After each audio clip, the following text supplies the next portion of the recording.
Good evening, everybody. How we doing? I hope everyone's had a good day. Hope it's been better than my day. Had so much running around to do. I must admit, I am knackered. But yeah, here we go. So, just to say hello to everyone on the side. Tot Spurs, how you doing? Big up Dan and the Coys. Yeah. And as always, what's the point? Ribbit, ribbit, ribbit. Why don't that surprise me, mate? It just don't change, does it? Right, I got two very good guests on here with me. I am going to introduce Mr. Box Office, who everybody already knows, and my mate Dave, who had the debate with Stell last week. So, Mr. Box Office, how you doing, mate? How you doing, Alex? What's been happening? I'm good. I'm good. Relaxed, chilled. Yeah, after a relaxing weekend, and that's it really. Yeah, just yeah, it's good. It's been good. Yeah, good. And looking forward to this. Thank you for inviting me. You're more than welcome anytime. And Dave, what about yourself, mate? Yeah, well, not been the best of days, I won't lie, in terms of the personal side of things. So I am coming into this debate far less prep than I think your internet's I playing up a came bit on the sound. into my debate with Stell the other day. So Well, this one's a not lot of even what a I discuss debate. will be off the top of my head. But happy to get the debate underway because I think some things I've heard recently over some of the topics we're going to go over a bit OTT. Fair enough. I mean, this one Okay, is not even but yeah, debate, looking mate, forward to it's the chat. Okay. Right. So, a good point for all of us at Tottenham, as long as this one goes through. It looks like that our man, our captain, Mr. Son, by the way it's getting said, we're offering him a contract extension. Now, he's been playing well. He's our captain. Definitely done all right when he come on the pitch the other day and put the crowd up a bit and everything. He says there's a reliable club insider of Paul O'Keefe has confirmed that Tottenham are in talks with the club captain Heung-Min Son as a contract extension. So I'll go with you first, Alex. What do you reckon on this one? I'll go to my one last on that. What do you reckon on that? Club extension, new contract for Mr. Son. I don't know why we're talking about it right now, to be honest with you. But that's just Tottenham all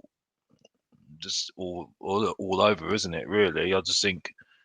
For me, at the moment, I think it's just way too soon to start talking about contracts. I think for Son, I look at it like this. I think for me, again, it highlights the fact that this guy just is not interested in trophies. For me, for me, people keep on saying he's world class. Yes, he's a class player. I wouldn't say he's world class. I agree. Because he hasn't won no trophies for us. He hasn't got us over the line like Harry Kane couldn't do. And for me, and I don't even think he's a great captain either. To be honest with you, like I said, I just think he's all right. You know what I mean? But that's just my opinion. That's it really for me. But I just think it's way too soon. I just think it's way too soon. I think we're only this is the problem really right now. I think it's vibes at the moment. It's vibes at the moment.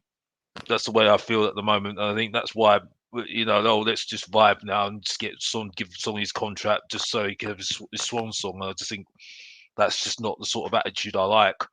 And I just like that summed up our performance on Saturday, as far as I'm concerned. Vibes.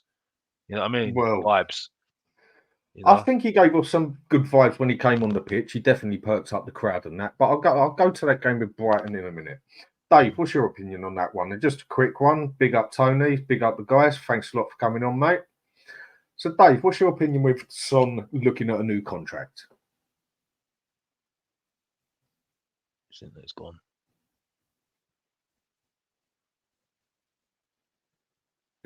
Is your internet gone?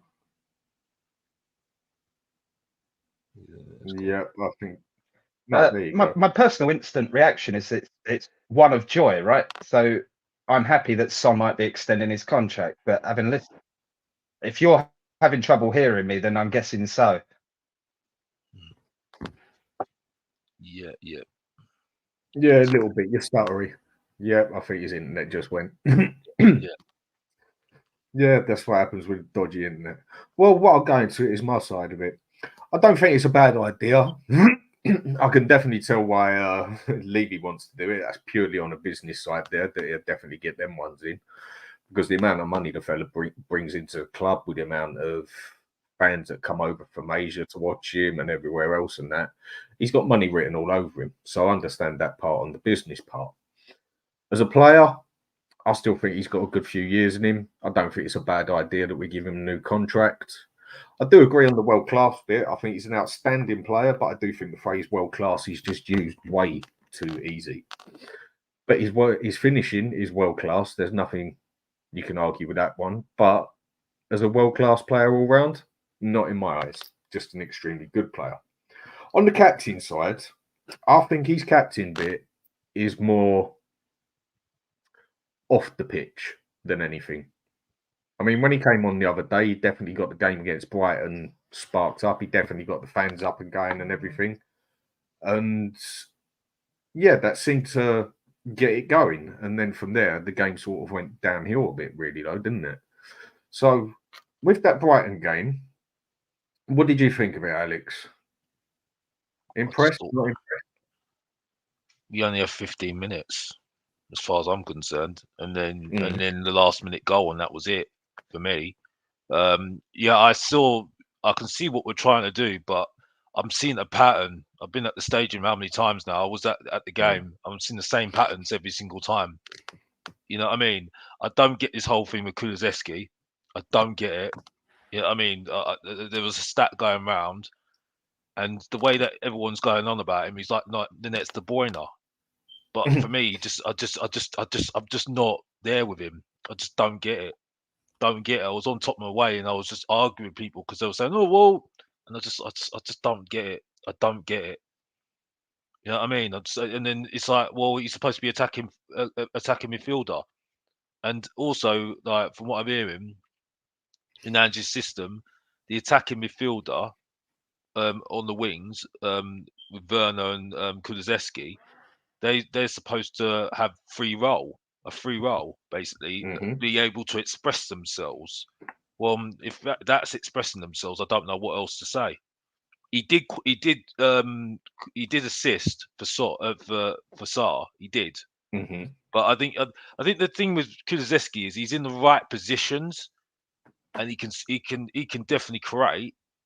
But for me, he's just not that player for me. He just isn't that guy. You know, and I think it's just I'm just an old school guy. I just don't think he is just so frustrating to watch. I just don't think he's that.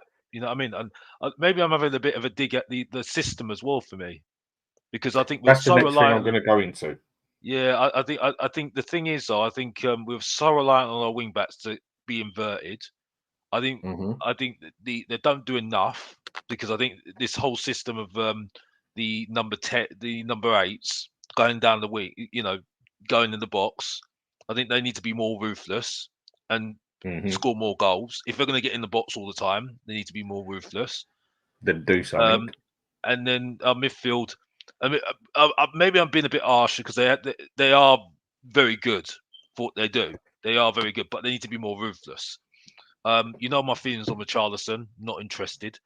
Werner, I've told you he's like a below average Shane Long, and I don't think if we're signing him, we're in big trouble.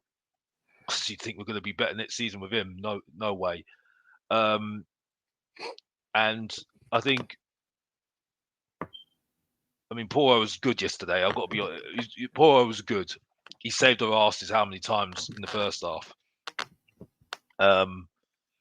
But you know, I'm just not there at the moment.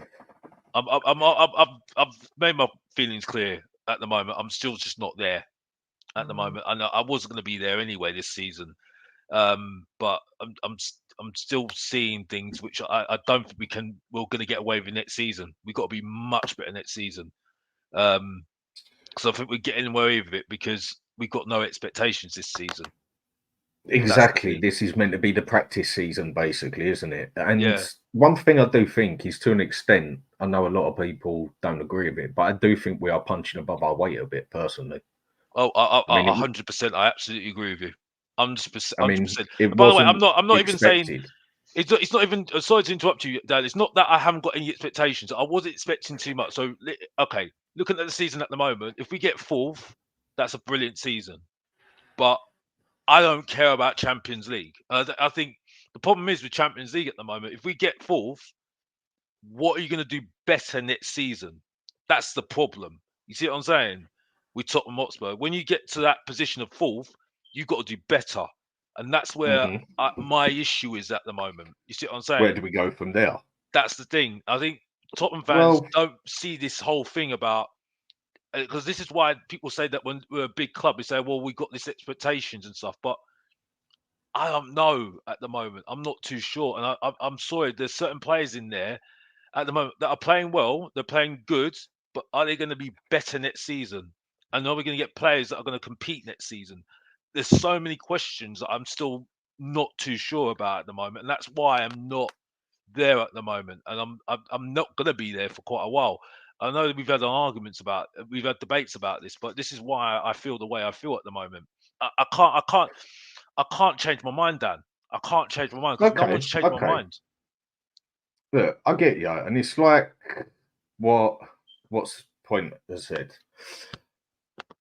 Our wingers is like an anticlimax. Every freaking game, Johnson is so annoying. He scores the goal and then just strolls around as if he's not bothered. And I'll leave the less bit for everyone to read. Now, that one is another point I'm going to go to with Johnson. And my mate Dave's back on. Let's see if his internet is working now. There you go, mate.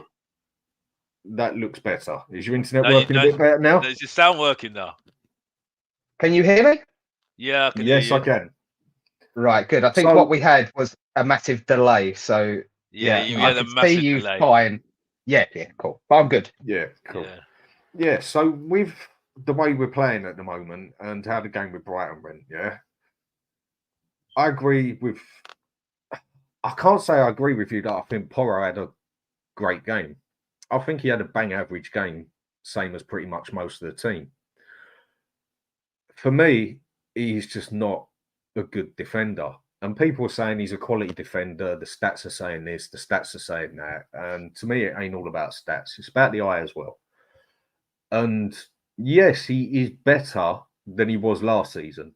But last season, he was that piss poor that he didn't have to do much to get better this season. Agreed.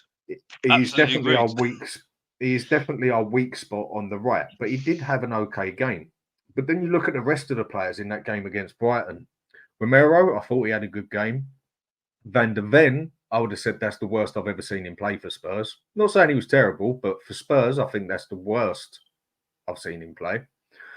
Vicario, good game, but must admit some of his passing out was scary. In midfield, Bentancur again, fourth game on the trot. I think that's one of the worst I've seen him play for us, along with the last game. Up front, Maddison, he was getting involved, trying to get the balls in and that. I agree with that. Richarlison, he just could never get on the right side of a pass. Every time the pass come from the left, he was on the right-hand side of the keeper. Every time it come on from the right, he was on the left-hand side of the keeper. But the man did try. And then when you look at the others, Kulusevski, not much off him. Werner got into positions, but when he got the ball, didn't do much. And then we made the subs at half time. When it comes to the second half, I thought for the first 20 minutes, I thought, we're going into this. We can take them now. And then we got the goal. And then the subs come on. And everything went tits up again. And then they was all over us. And then it got to the point on there where I thought, 90 minutes, here we go. We're going to concede. Lo and behold, we didn't. Man who goes and puts in, it was a lovely pass by Maddison to Richarlison. I thought he held his ground well. Nice pass to Son, straight across the goal. Nice and sweaty like you see in FIFA. Johnson in the right place at the right time to put it in the back of the net. But apart from that, for me, you see nothing of Johnson. He weren't on there. He might as well have not been on the pitch apart from that bit.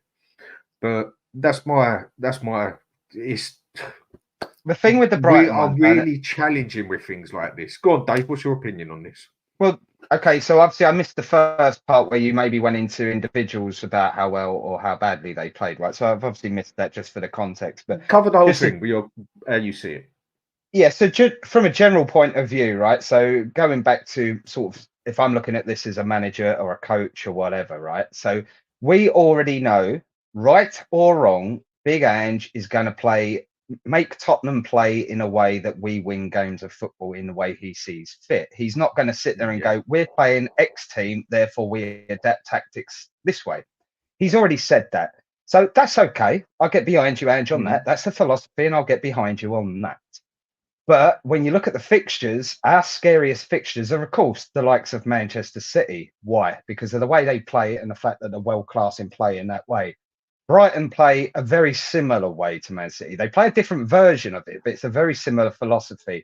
And that's why it always scares me when we play Brighton. It sounds stupid to say that when we're big old Tottenham and they're little old Brighton.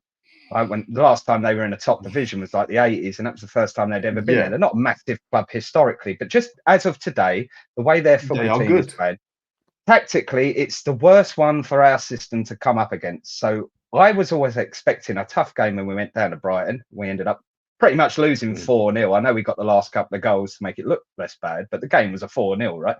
And then destroyed. Exactly. We got destroyed. And the second time we played them, we've done a much better job of it, albeit I did not watch the first half. And looking back on the first half, I can see that we didn't play well in the first half. I only watched the second half. We were terrible, mate. We was absolutely awful. Exactly. I've watched the first half back again, and I appreciate the comments are probably correct about that. So again, that's three quarters of the games against Brighton so far. We've been tactically outdone against them. And it's only really a 20-minute window after half time in the second game, and before we scored our goal, that we actually played quite well for a bit. But I'm not too worried in a long-term project because of that, if that's what you're asking. I can look at that Brighton game and go, tactically, that was always going to be hard for us. Tactically, we're not going to change, so it's going to be hard, and we're going to have to scrape a win at the best.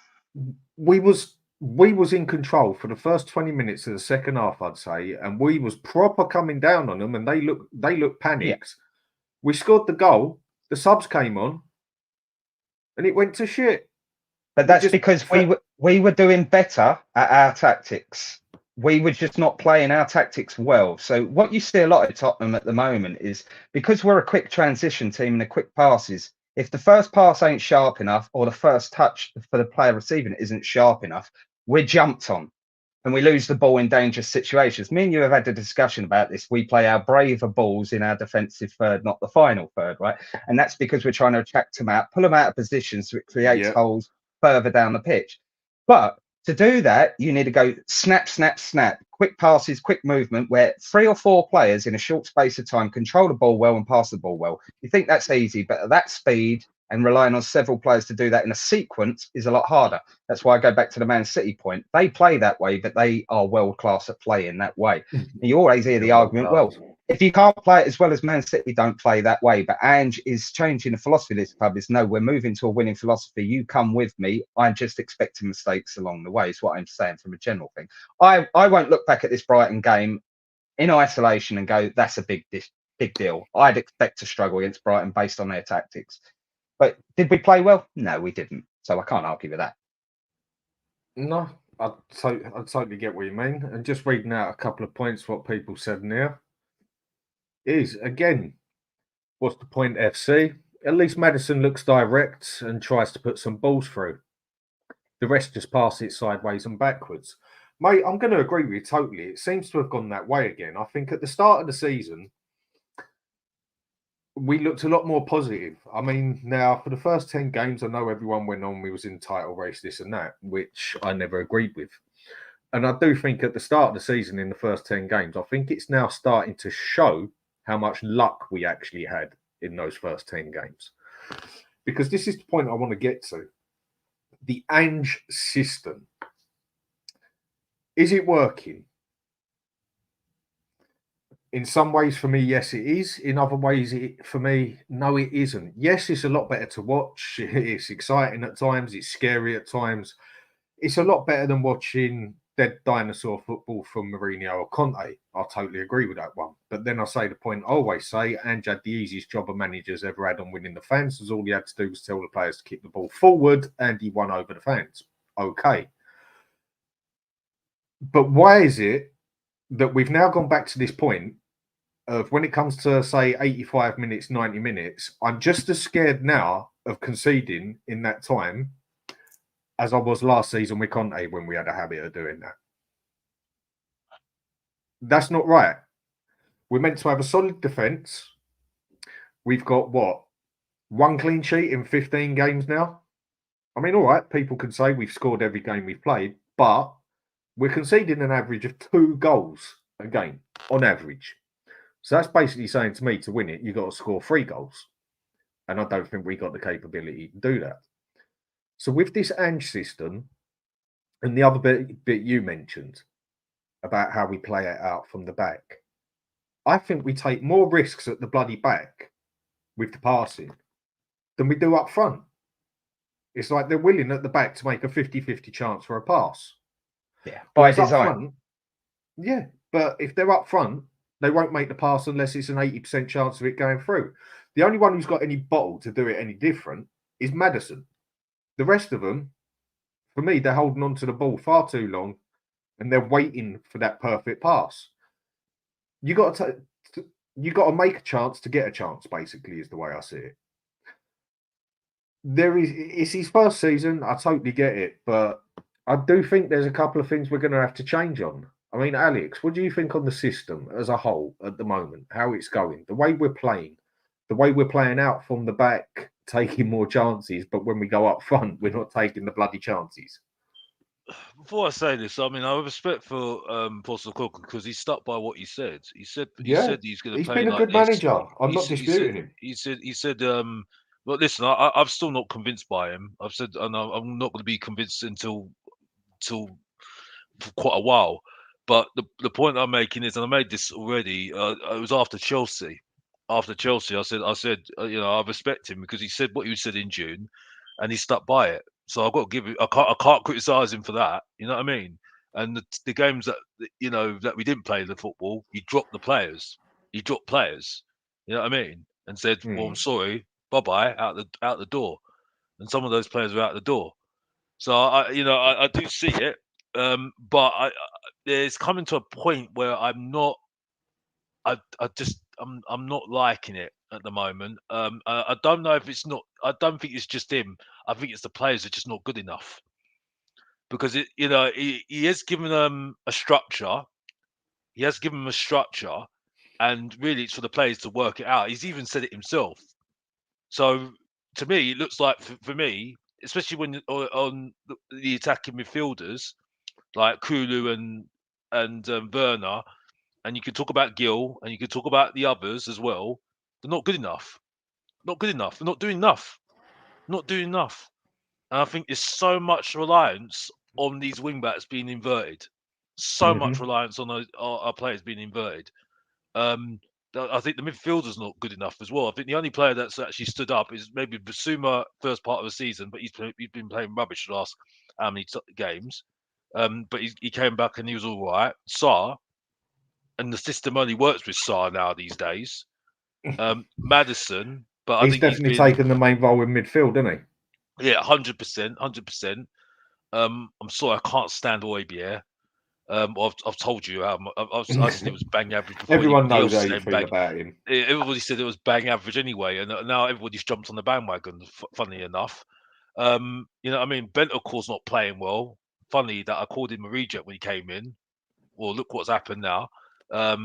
But I mean, to be fair, He's a good been player. injured. I just think he's having a bad time and he's had a bad injury. I think for me, he's. But the we problem brought him is, in too Dan, early because we had to. We had no other options. The problem is, Dan. The problem is, Dan. There was Tottenham fans saying, "Oh, he's a game changer. He's a game changer when he comes back." I was just like, "Oh, for goodness sake, the guy needs to get back from injury. For goodness sake, just give the guy a break. For goodness sake." When he's on his prime, when he's got his shit together, yes, he is. But I when he's coming back from an ACL injury, it's going to take don't think it's actually time. working with Maddison. I don't think it's actually working with Maddison and Bentancur at the moment. I don't think it's really working for some reason. It's not working. And I was Yeah, told they that get- was a they get dream. each other's- with Basuma and Sarr. They Huh? get each other's way, didn't they, Benson? Yeah, I was told this was a dream partnership. I was told. You know what In I mean? theory, it is. Well, that's what but people was the hoping. reality is they are kind of Maddison drops into Bentancur's hole. That sounds really bad, as I've just said. No, that's what I'm saying. So it's just like, and then the strikers, Wonderful way with words. and then the Yeah. strikers, for me, are not arrogant enough. They're just No, not arrogant but enough. The You know what thing, I if mean? we're sticking to we're talking about the Ange system. So just for that, he's dropping into his spaces would be a better wording of that expression. Yeah. But you got what I meant, and they've already spoke about this. The players that they are meant to do that. They're meant to drop into other people's positions to keep the overall team shape going. And the There's no idea movement. There's no movement. There's no movement. No. This is the thing as well. Because I'll go in the there is and there isn't. There's hardly any movement. They're like statues, some of them, and that's what really annoys me. Because it's like you should know to move. And the thing is, though, the funny thing is, Brighton were doing it. You saw Brighton; they were playing better than us. They were just popping it off, and it was like, even though they bossed us in that first half. bossed us, but the problem is that up front they just had nobody up front. They couldn't do it up front. In the final third, they were awful. But they could have had 6 goals in that bloody game. Yeah. But that's a game in isolation, right? If we're talking about the overall system, the question was, is the Ange ball system working, right? Yeah. My first response to that would be, at the end of the day, we're not Arsenal. And what I mean by that is the season isn't over in February. Okay, we still got to play 38 league games for it to be considered a league season. If you're top of the table at 38 games, you win the league. That's how it works. Okay, there's been a failed philosophy. Like, we keep thinking the season's over now. For us, the season technically is only just starting because Ange has got the tools in place. We had this debate with Stell about the Levi out. At the moment, this is only just starting now. But from a footballing point of view, what he's trying to do is basically what a lot of the managers are doing these days, in the sense that you overload the central areas, but you still keep your overall width. So what if you look, next time you watch us play, when we're in attacking shape, when we're in their half, what you'll see is like a 2-3-2-3-2 in any order, whichever way you want, but there's always a 2 or a 3 dotted around that central area so that we can dominate and quickly win the ball back, is the idea of that.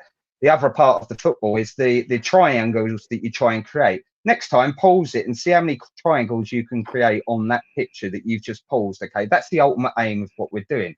What Ange does differently to these managers is the inverted fullback. So what they do is they become defensive midfielders. Normally, fullbacks go up on the outside, right? That's a traditional way of doing it. Overlap or underlap, don't they? Exactly. But what he does is he goes, right, I want you to become defensive midfielders in this situation. Not every situation, but in this specific situation. And what that then allows me to do is I say to my wingers, I don't want you to be inverted wingers. I want you to be old school wingers. And that's the point that we've got to remember for later in this debate, by the way. He wants outside wingers that go on the outside and get balls in the box, or meet the ball from the opposite side of the pitch at the back post, right? Which is how Brennan Johnson's goal came about.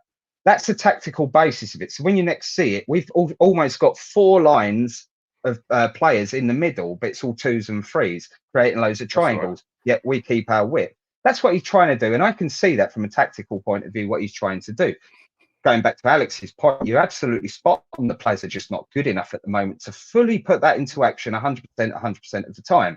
You're never going to get 100% perfection 100% of the time, but you get my point. That's what you strive to. That's what Pep Guardiola would. But we're just obviously a bit further away from that. And obviously we know the game so far in this season, we have not had a settled period of time. The only time we had was that first window of the season.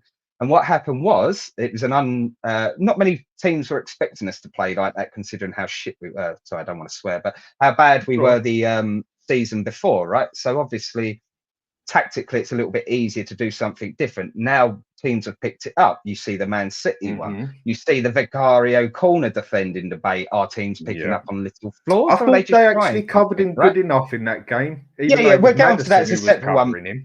We'll get onto that as a separate one. My point is just to reply to Alex in that, because he's correct about like the players not being good enough for the system. I'm just coming at it from the system still in its infancy. You won't see it until the end of the season, then judge his system, is what I'm saying on this one. I'm not too worried about the Brighton game in a one-off instance.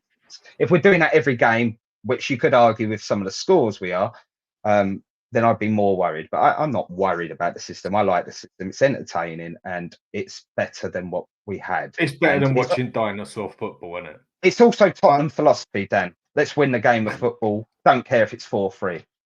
Yeah, like a Liverpool likes to do. Right, I'm just going to read out a couple from the crowds. What I've waited for on this one, Angelo Tyro. I think he's just totally agreed with you, Alex, and you, Dave. The system can be demonstrated better when better players are brought in. Basically, totally agree. And then with what's the point as put on? Johnson can't even beat a man. Kulu gets into 10 minutes once in front of goal and makes a shitload. He messes up basically. Totally. I totally agree with him on that one. I mean, Johnson is another one I'm going to come to on here. If the players were executing Ange's system as he works and it's not working, however, the players are learning the system. All right, I get the players are learning the system. But to do this system, I'm agreeing with what's been said. We're definitely going to have to get better players that are more fitted for this system. And no, it's not going to happen in the first window. It's probably not going to even start happening properly by the summer. It's going to take another 2 windows to start getting the sort of players in that we need to make this work properly, not just on the odd game here and there. And yeah, I suppose this season we just take it as it comes. We're going to have games like we have with Brighton. We're going to have better games, but there's going to be games where I think we're going to see a 4-1 here or there that we're going to win, but I think there's going to be more where we get a 4-1 spanking as well. Yeah. Would you have expected that at the start of the season though, Dan, right? Say go back to the start of the season, you've read about how Ange plays, you've had a little look at the Celtics, like his performances there. Would you have said that at the start of this 38 game season, we're going to lose a couple of games heavily and we're going to have little periods of time where we win a few in a row and lose a few in a row? Would you have said that at the start of the season? Honestly, I wouldn't have known what to expect at the start of this season. I didn't think we'd pull off a better than the 7th. I'd only known Ange because he managed Celtic, and apart from that, I knew nothing about him. I'd watched one game of his against Real Madrid, which I thought Celtic were brilliant. It's just they got absolutely smacked. Yeah, the fact that they went Celtic away, weren't it? Lost 5-something, exactly. And he still carried on playing his way. And so for me, at the start of the season, I knew this would happen this season. We'd have a couple of bad thrashings. We'd have a couple of periods where we lost like a couple in a row or whatever. And it would look really up and down at times. What I'm seeing is not a scary thing for me because I expected it. I actually think we're actually outperforming my initial expectations. I thought we'd be a 5th, 6th, 7th. I think we're punching above our weight a bit, personally. Yes, exactly. Only slightly. We're slightly ahead of the curve. But as I said about the Arsenal comment, I've got to be fair about the Tottenham comment. It's a 38 game season. We've still got 14 games to back that up, right? Very true. Okay, like what's also been said in here about Kevin, first-time watcher. Thank you, mate. And everyone, if you can give us a quick like and subscribe, that would be appreciated. For first-time watcher, last 10 games have been disrupted. Now our key players have returned, but look at the strangers at the time. Would expect us to kick back into gear in the next 3 games. Well, let's hope so. I mean, it's there. Out of the 11 we've got on the pitch, we have got 9 good players on there. And one thing I did like about that game against Brighton that I will bring up again is when the subs were made, the 3 subs, apart from Johnson coming on, you still had Basuma and Son coming on. We're actually looking like we've actually got that little bit of depth now. And then Philly, 2109. You all right, mate? How you doing? Thanks for coming on and leaving a message. See you all the time everywhere. To be fair, Danny, Kulu is trying to walk the ball in the back of the net. Yes, he is. I mean, one thing that Kulu does do that Johnson just don't do, he does come back and defend. He does hold the ball. To me, he just looks a bit lost when he gets in the area. He doesn't know whether to pass or he doesn't know whether to put it on his left foot, right foot. He just still looks a bit lost in the area. But Danny's not a fullback.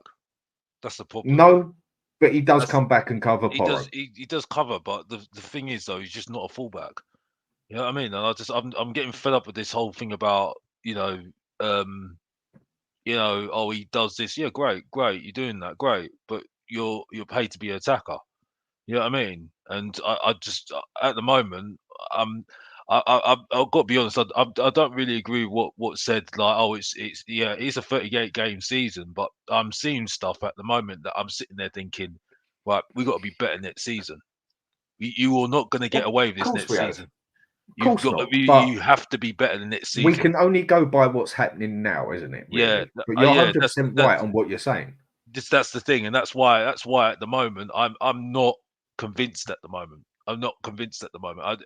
I was always skeptical anyway. You know what I mean? You know, you know how I am. I need to see it. You know, I need to see a long-term thing. You know, I'm not this guy that sees one thing that's good and then jump on it like some other Tottenham fans do. I'm not that guy. You know what I mean? I'm never gonna be that guy because I've seen this before. I'll give him credit. At the moment, we're doing well, but I said expectations were low, and that's the reason. But yeah, I see what people are saying. You know, it needs time, and people say we need to be patient. I don't need to be patient. I can just watch. It's the board that need to be patient. The board needs to be patient. You know what I mean? You know, when this guy, and this is the thing. This is what I'm saying at the moment, and I don't like this whole thing about the 11 and backups. I don't like this backup word. It should be backup. It should be players that can compete. Yes, you know what I mean. Like what I said, I'm not having it. Yeah, they was able to bring Basuma and Son on as subs, and that actually looked good. Yeah, I mean, one thing I just want to mention has just been mentioned here. Yeah, by What's the Point FC, always comes on the show. Much appreciated, mate. I'd love to see Solomon on the left. That one I can't necessarily agree with, but I've got to see more of him. I've only seen him play 1 or 2 games. And Porro on the right wing, as they can cut in good and round the outside of defenders. Do you know what, mate? You're the first one that has actually said that, because it's something I've been saying for a long time. We haven't got nobody who can cross that ball in properly. The one we did have who could cross the ball properly was Perisic, which he proved last season from a wing-back, even though he was being played totally out of bloody position, because he is a left winger, as he was at Inter for so long. He played 1 season as a left-back, and he's still done it at Croatia. The only other one we've got who can actually cross that ball is Porro. I wouldn't give it a miss sticking Porro up on the right. I mean, if you look at Liverpool with Trent, they even put him in midfield, and he played excellent in midfield for about, 2-3 games? And then when they got their midfield, they brought him back. Right back. He won't play it. I don't think he'll play him. I think he'll play him right back because he plays that inverted role. He knows that inverted role. But he actually, Klopp actually stuck him in the middle. Yeah, I get what you're saying. And he played excellent. Yeah, I get what you're saying. But I just think at the moment, I think he wants him on the right because I wouldn't trust Emerson even if I tried. No, I wouldn't even trust Emerson if I tried. Like that. I'm sorry. I won't have any Emerson slander on this show. He's a great defender. He's an old-fashioned. He's awful. He's an old-fashioned right back. He's an old-fashioned right back. He's absolutely awful. I'm trying to explain why he's not. He's not even a footballer. Yes, okay. As a defender, no, come on, Alex. Let Dave give his side to it. Now, one thing I will say is I have seen Emerson defend well at times, and I think the man's got a strong head. For some of the stick he got, and he still came on that pitch and just basically said bollocks and played the game. He has played well as a right back at times, but consistency is something the man ain't got. Dave, go for gold on why Emerson Royal is good. Listen, I totally agree with Alex. If we're talking about an Ange Postecoglou setup here, Royale's got absolutely zero chance of having any success in that role for a longer term period. At the moment, he's our second right back, so he might have to play some games. But you'll see, Porro, actually, that's when I came in after my internet issue, right? And Porro was getting a little bit of criticism for the Brighton game. It's because Porro's being overplayed because he doesn't want to play Royal, right? And Porro's a very much 100-mile-an-hour player, right? So he's tiring a lot quicker than some of the other players. And fair play to Porro. That's why he's had a little weak one. And Royal doesn't play because Ange doesn't want to play him. He'll play him at the very last minute if he has to. He'd rather play him as a centre-back because he's better in his system as a centre-back. Because he's not a bad defender. He's like, I think Aaron Wan-Bissaka at Man U is one of the world's best defender. Like in terms of one-on-one situations as a fullback, the proper old school fullback. Aaron been with such Aaron Wan-Bissaka from I know you used to mean, be at yeah, Crystal Palace, went Man United, right, all these years. But he's an amazing one-on-one defender. Is what my point on this is, right? I'm not saying he's a great player. What I'm saying is, as a one-on-one defender, he's great. And I think Emerson Royal is not a million miles away from that. I think he's a good one-on-one defender. He puts his shift in defensively. He's just very awful with the ball, and I would never see him in an Ange situation. That's my only thing I'll say about Emerson Royal. He's one of those that's what you talk about, the 2-3 transfer windows. You keep him over some others in the first change because he's good around the place. He won't upset the rest of the team, and he'll do a job in another position. He'll do a job in another position over there. And then when you finally got all the problem situations sorted, then you go to Royal. Thank you very much for your service, but I'm upgrading you.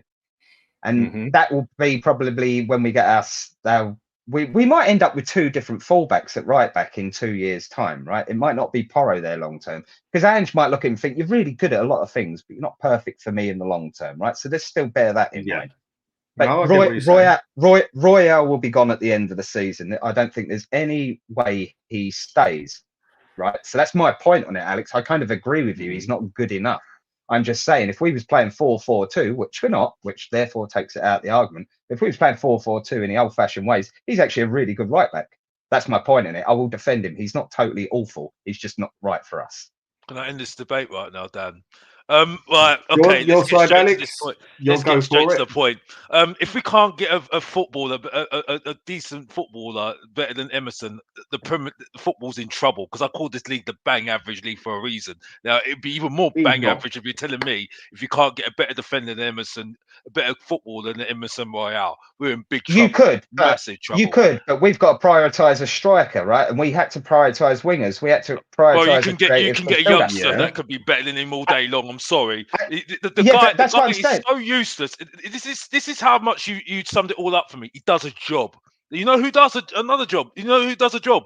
Højbjerg. And look how bang average he is as well. You know what I mean? You know, I'm sorry. I'm like, bro, you're not convincing me. You're not convincing me at all. But I made my mind up after Bournemouth when Udogie was saving his ass how many times, and then the funny thing was about this guy. Sorry, Mr. Box Office is now rising up and started making himself known. Go on, mate. Go for gold. This is the thing. Careful, Dave. He had a fantastic game against Burnley, against a Burnley side that have got nobody up front. That's the problem, isn't it? You know what I mean? That just sums it up perfectly, doesn't it?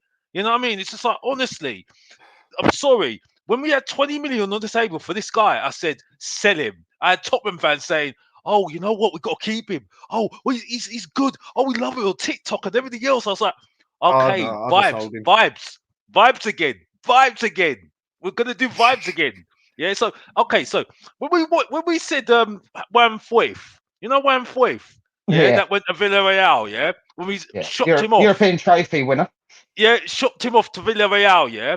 I actually felt sorry. I actually had to say sorry to him. You know what I mean? Because I sat there and thought, why do we not get Juan Foyth back? You know what I mean? Yeah, why should we get Harry Winks back?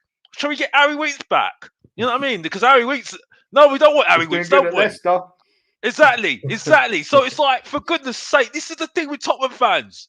We love to vibe with these average players. And this is why I can't stand it. I'm sorry.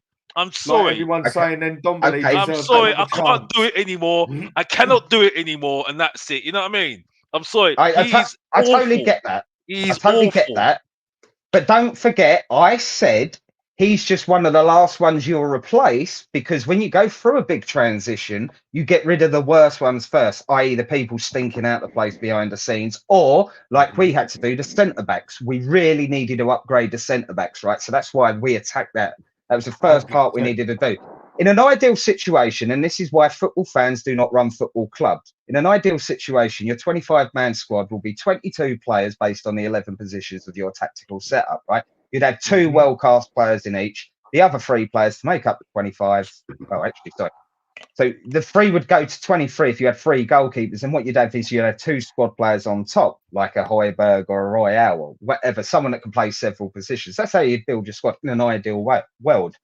But if you've got to do an entire re-strip, right? So think of renovating a house. If you had to strip the whole house out, but your actual front room weren't too bad, you're not going to strip that out if you think you can have a better front room, you think the front room's not too bad. Let's focus on the toilet. That's even flush, right? We've got a bathroom where we can't even take a dump in.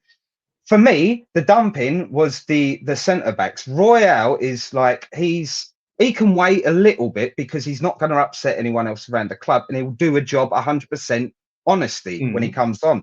But we all know he's not good enough. You don't get rid of him first and waste your money there when you've got a gaping hole at centre back. That was my point on it, Alex. I agree we need to get rid of him, but I was just trying to explain why we can't get rid of him straight away.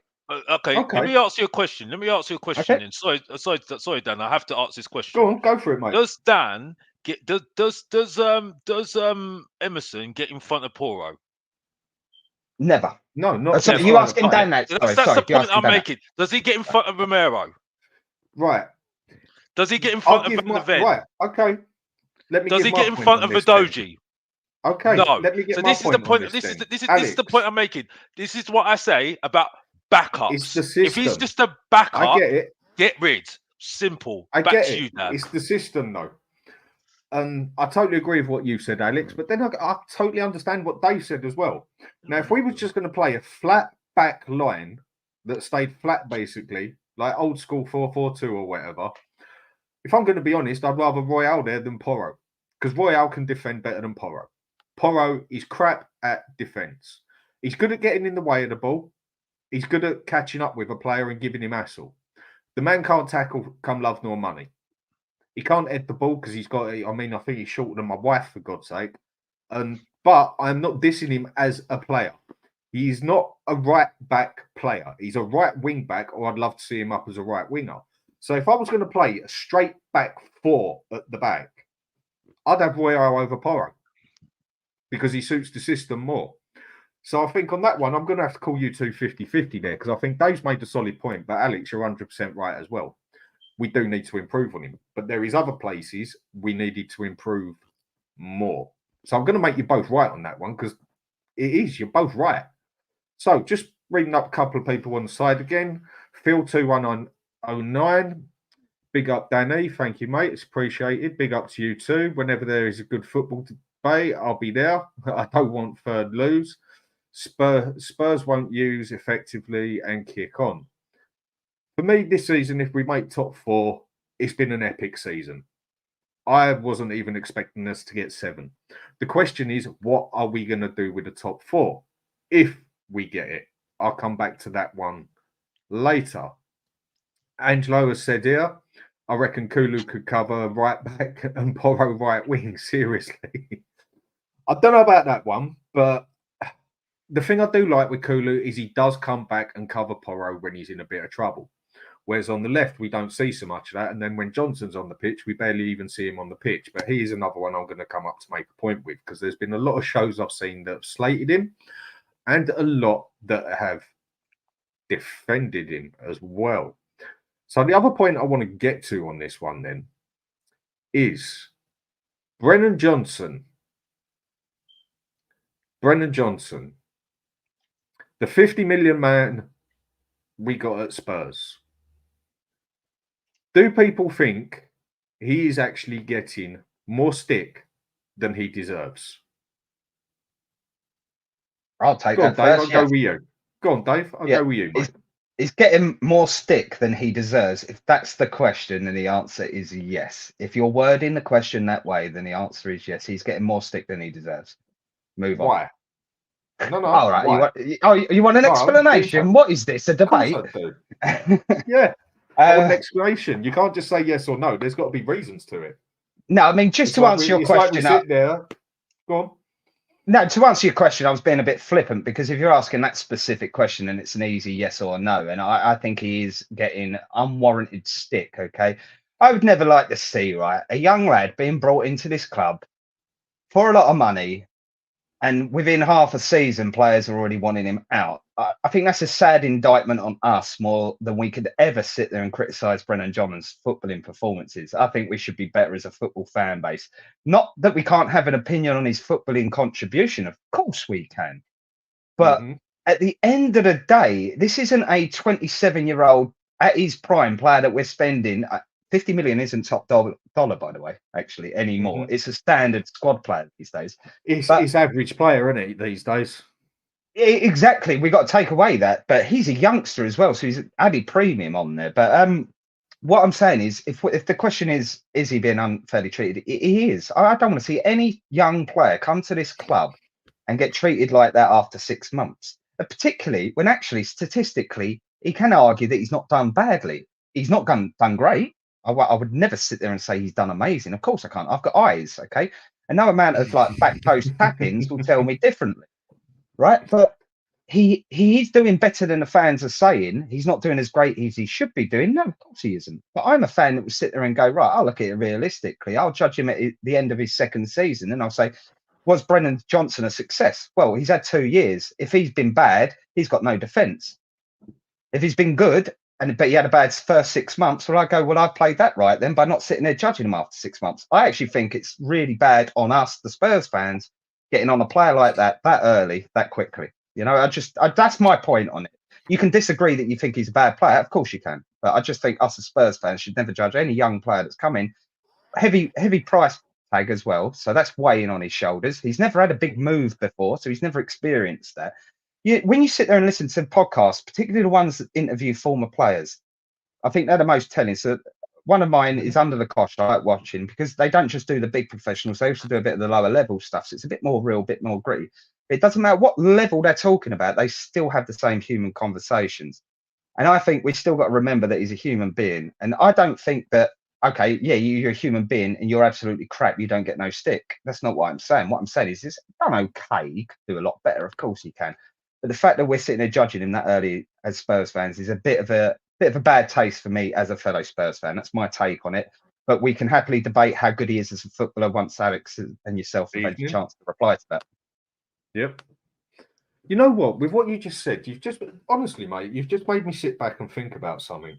I mean, I went on a show yesterday on Spurs Kings, and I must admit, I ripped him to pieces on the way he's been playing. Now, again, it's the eyes that talk. I'm only going to judge a player by what I see.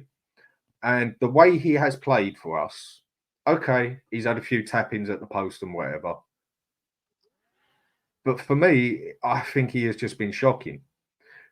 He's meant to have this pace. Well, he's got the pace, not meant to. He's got the electric pace. He doesn't try and take it round a player. Okay, he might not be as good on his feet. But he doesn't even do the oldest trick in the book of a winger, like what you would see off gigs, like or whatever, and kick the ball past it and sprint past him. And if the player puts his foot out and trips him over, bang, he's got a foul anyway, yeah? He doesn't even attempt to do that. And then when he does get the ball up the top, I can say, fact, 9.5 times out of 10, he can't drill it in there. He can't cross it in there. He can't float it in there. He's lucky if he even gets to get a pass back. Now, for me, he's I lacking think confidence. he's getting... Okay, lacking confidence. I can understand that. I do think he's getting some fair stick because if you're not playing good, you will get stick. I use Vicario as an example here, yeah? He has been outstanding for us, if not one of the buyers of the season in the Premiership this year. But in his past couple of games, he's had a bit of stick off me because we've seen faults with him. And I think he needs to be more physical. And I feel you have to, even when the good players are playing good and then they have a bad game, you have to pick out the side that, okay, you've had a bad game now and put it on them. Same as Richarlison. I have ripped that fella to pieces and I still don't think he's any good. I just think he's having a good patch. Let's just hope it goes on and he proves me wrong. But for the past 8 or 9 games, he's been good. By the last game, he's actually been good and putting it in the back of the net. So when a player's doing good, you've got to give it credit where it's due. When a player's doing bad, you've got to give him bad where it's due. And with Johnson, I just think we've seen too much bad than good. But no, I don't like the way he's been ripped into to the point that he's had to come off his, the way he's had to come off of social media, this and that he's had Death Wish and everybody else. But I'll put it quite bluntly. He's had a bad game, fair enough. Say you don't think he's brilliant enough, fair enough. That's just how fucked up people are at the end of the day, that they will go that deep on I don't agree with the right, abuse. Alex, hang on. Alex, I'm going to come to you now. Brennan Yeah. Johnson, your opinion. Your go, mate. I'm listening. I don't agree with the abuse, but I'm sorry. I'm done with this whole thing feeling sorry for people on social media. You just need to switch it off. I'm sorry. I'm done with. You don't need it. People don't need it. I'm sorry. I'm done with this trying to be. But I don't agree with the abuse. This is not me agreeing with the abuse. No, some of but the abuse he has had is bad. Saying he's bad at football and then wishing him death wish is different. No. I'm not saying I'm about the agreeing abuse. with you. Yeah, not the abuse. But I've said to people all over. I've said you don't need it. You know what I mean? You know where your friends are. Your friends are on your phone, and wherever. You know what I mean? Sorry, that's reality. You know what I mean? And trust me, I know about reality. It is now. what it is. It is what You know it what is. I mean? That's the point. Not everyone has friends, though, do they? Well, I mean, I get what you're saying. But that's just me, unfortunately. You know what I mean? I'm old Yeah, school. listen, I get where you're going with the social media one. I totally agree with you. I didn't actually Yeah. mention the social media one. I was replying Yeah. to Dan's comment on that. I agree with you. You know, social media is one, toughen up or come off it, right? I'm talking about the fact that because it's we're never going going to change. It's never No, going to change. exactly. That's the point. That's the Exactly. point I'm making. You know what I mean? Yeah, Because It's we've only been going to learning get about this worse. for how many years? It's never going to change, isn't it? You know what I mean? Yeah. If it's never going to change, and Twitter's not going to change it, what are you going to say? You know what I mean? There's only so much you can do. I once had 2 million people a couple of years ago come in my Twitter about a good few years ago. It's when one of the World Cups on, because Ian Wright got upset with something I said, and he said something like, "Oh, shut up with those teeth. I won't be saying anything." And because of my profile picture was accentuating probably my bad teeth a little bit worse, I didn't realise at the time. I had literally people just constantly just doing teeth memes on me, and I kind of briefly felt what that felt like for about a week. And to be honest with you, the first day or two, it was hard. By the end of it, I was laughing my head off about it. Dan knows me. I got a bit of a sick sense of humour when it comes to things like that. But at first, Haven't we both, mate? Yeah, it was quite overwhelming, the fact, beep, beep, because your phone does that, beep, beep, beep, beep. But that's him to control as a social media point of view. Come off it. I wouldn't recommend a player being on it anyway. Get your what's it, Jolie and Lescott's to get your put it in your pocket and let Twitter do itself kind of thing. You remember that? It's just me just being old school, because unfortunately there is reality. You know what I mean? Yeah. I don't want to go into it, but unfortunately there is reality. You know what I mean? There's more important things to worry about. Yeah. You know what I mean? My point and was, unfortunately the world is not nice, and that's the point. You know what I mean? Exactly. And there's a difference between someone out there. Yeah, that's there's a difference between calling someone bad at their job and someone bad at being like a human, right? Oh, he's crap, he's rubbish. That's the thing. I'm not saying about the abuse. Yeah, I know you're not. I know That's what I'm saying. I'm not. Let's make that absolutely clear. I'm not agreeing with the abuse, but you know what I mean. But going back onto Johnson, right? Well, let's talk about his football, right? We've not touched on that yet. Let's talk about his football. Yeah. It's go on. That's the next bit I was going to bring on. This is what I'm saying. I'm up, and I said he's going to be up and down this season. I'm not jumping on him. I don't think he's great, right? I don't think he's great. I'm not going to go over the top about him. I knew it's going to be an up and down season this season, right? Like I said before with the other strikers, I don't think they got arrogance about them. You know what I mean? You know, you've got Defoe, Berbatov. They had arrogance. Ivan Toney, arrogance. Jamie Maddison. It's that thin line of arrogance and being that sure. Yeah, they might miss a chance, but they don't give a. They just said, shrug their shoulders down and say, "So what? I don't care. I'm going to bloody show them another time." You know what I mean? Exactly. It's just got this arrogance about them, and this. I just think they're just too nice, too nice. You know what I mean? And I think, unfortunately, I think someone. I remember someone telling me something. He said, "You don't tap out." And I think, unfortunately, some of these players just tap out too easily. Unfortunately, and like I said, I'm an old school guy. This is why I said it's a bang average league, because back in the 90s, you didn't see players like this. They didn't care. You didn't see people like this. It's times have changed, mate. The world is woke now. The world is so snowflaked up these days, which I'm not going into. Why don't we? People are like that. Why don't we go out and get ourselves a manager that will toughen these players up? I hear Antonio Conte's free at the moment. This is the They point. This is couldn't the handle it. problem. This is the problem. It's just too, unfortunately, it's players don't really understand that you have to go through the hard times to get through to the good times. Gareth Bell was a perfect example. He Yes. came in and he had an absolute stinker. We couldn't win without him. You know what I mean? 23 or 24 games we didn't win with him when he played. Harry Redknapp taking him. He was just about to go on loan, right? Just about to go on loan. Boom, hits the ground running straight away. Harry Kane, even though he was a loser because he didn't win no trophies at Tottenham, but he ended up being a class player because he kept on going. He went through all those loans and kept on going. You know what I mean? And then scored a couple of goals in the UEFA. And then he just striker. They put him on, and then he just went up from there, didn't he? That's the point. And I just think some players right now, it's like they have one good season and they just live off it. Yeah. And they don't get better. And I think they get to a point where they're so focused on certain things, the wrong things. And I just think at the moment, Brennan Johnson just needs to I'm glad he's come off social media. This is to get back to the, bread and butter. Just get on the training ground and just work on his game. Just work at his game and just focus on that at the moment. You know what I mean? And I was listening to Alistair Gold, and all he goes on about is social media and all that. So, why these people stuff like? I love Alistair Gold, by the way, but he does go on about social media too much. I don't think he's bad either. I listen to his stuff. I listen. I love him. I love him as a journalist, but he does go on about Twitter too much. And I was like, well, stop going on about it. Who cares? But the point I'm making is that if that's why you're getting all the hassle in your life, turn it bloody off. Turn it off. So I said to him, this is the thing with Johnson. Just take it away. And yes, he's got something about him, yes. But he does need to be a little bit better, and he's got to be better next season as well, because we need competition for his place as well. You know what I mean? And unfortunately, in his position, it's a kind of a role where you've got the opportunity to do a little bit more. You know what I mean? You've got the free run to do whatever you need to do.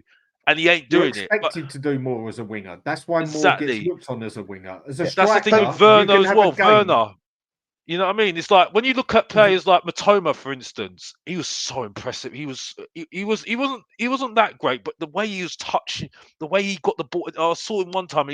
The ball went over the top, and he literally got his foot and put it down in one action. I was like, oh my gosh, this guy is so good. Bloody hell. He really knows how to touch it, doesn't he? You know what I mean? But I think you made a great comparison with the Gareth Bale one as well. Totally agree. People forget how much struggle he had. And then I started laughing. I don't know if you caught that. And I was laughing because obviously we're talking about the footballer Brennan Johnson here. So I might just go on a little sidewinder for like 60, 90 seconds. But I heard a funny... Say what you want to say. I heard a funny story from Brian Flynn, who used to be the Wrexham manager. He was obviously a great player back in his day. He says he scores Wales' best ever goal or whatever. But if you listen to the interview he done, he's actually a really good character. But he then became the Wales under-21 manager. So he had Gareth Bale from like 15, I think.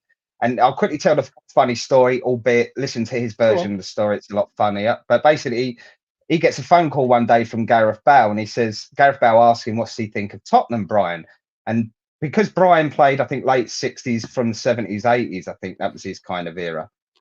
Or at least he was growing up around the 60s. So he's like, and bearing in mind, he's doing this in a big Welsh accent, by the way. So I'm not going to do the accent. But so just picture a Welsh accent. It makes it, unless you're Welsh. Exactly. So he's doing it in a really passionate Welsh accent. He's going, Spurs were really good in the 60s, winning trophies, Danny Blanchflower, etc., etc. 70s, really good, winning loads of trophies, blinding, European trophies, British trophies, FA Cups, blinding. 80s, still winning FA Cups, still winning European trophies. 90s, not so much. And then they haven't won anything in a few years, have they, since? In fact, they've gone pretty shit. Why is that, Gareth? And Gareth turned around and said, well, I've just signed for Tottenham. And you just, it's a funny little story. But the reason is, I bring that on because he also, in the same interview, he was talking about Brennan Johnson, right? So I'm bringing it back to a more serious one, and the reason I told you that story because you mentioned Gareth Bale. So this Brian Flynn, he's seen Gareth Bale come through the Welsh system as a Welsh manager. Like that's what his goal is. He don't care what football club he plays for. He just cares about the player being great for Wales. He just wanted to be international. Exactly. And honestly, I've followed Brennan Johnson quite long because there's a lot of Forest fans in my family. Basically, my granddad's a Forest fan. They all live up in Nottingham. So actually, we've always had a little soft spot for Nottingham, Trackham and that. So Brennan Johnson's been on my radar for ages. And by the way, we had this debate with Stell the other day, Dan, and I do agree with him that it was a club signing based on what he said, by the way. I didn't at the point confirm that with him. But he's actually a really good, talented player that's got a lot of tools that will actually fit the Ange Postecoglou system. He's just not done that great yet, but he's actually got, I think someone posted it in the thing, Kevin Stanbridge. It's like 3 goals, 4 assists, 20 games. So if you round up goal contributions, 7 in 20, needs to be more as a winger in this system, but it's not completely terrible either. It's like, you got to remember Rasmus Højlund, and this was my final point on the matter, is from a footballing sense. If you watched his game at the weekend and the way they analysed it, how bad was his start for Man U? Now everyone, he's off to Real Madrid, apparently. That's how quickly the narrative changes. But youngsters just sometimes need that little bit of something will kick in with them and they go on a little bit of run confidence. And it was the point of Paul Merson. I don't like a little bit of TLC sort of thing. No, it's if you could bottle one thing in football, what would it be? And the answer is confidence, because a player with confidence is twice the player than a player without, right? You can be whoever you want. Like Cristiano Ronaldo is a freak because he's super confident, right? He's obviously a freak for other reasons, but that's kind of why he's a super player, because he is super confident. Basically, what you're basically saying, hang on a sec, Dave, I just want to take this in properly. What you're basically saying is you could get a player that is twice as good as that player, but if the player that's twice as good has got no confidence and the other one has got confidence, you will see the one confidence playing better and looking better than the player with no confidence who's actually twice as good. At a specific point in time, yes. I'm seeing Brennan Johnson play without any real confidence. So we're judging a player that is not. Yeah, we're judging him without being that confident as a player. He's playing within himself, which you could say, I've paid X amount of money for you, play better, right? That's what, and this is again where it comes onto the Levi out, Levi in debate, right? Because our fans to accepting of failure. No, he's not been there long enough for us to get on his back that far. Okay, we judge him at end of 2 years. We don't judge him after 6 months. That's my point. But I think he's actually. I think there's a player in there. I agree with you there. I don't want to jump. I'm not jumping on the bandwagon because I think certain to defend certain people, they didn't want him. They didn't want him at our club. I think certain people, but I think certain people just jumped on the bandwagon, which I don't do. You know what I mean? I thought it was a bit over the top, to be honest with you. I just said, it's going to be an up and down season. You know what I mean? Again, this is an Ange signing, by the way. So if you're having a go at him, well, look at Ange. He said he wanted him. So, you know what I mean? It's like Werner.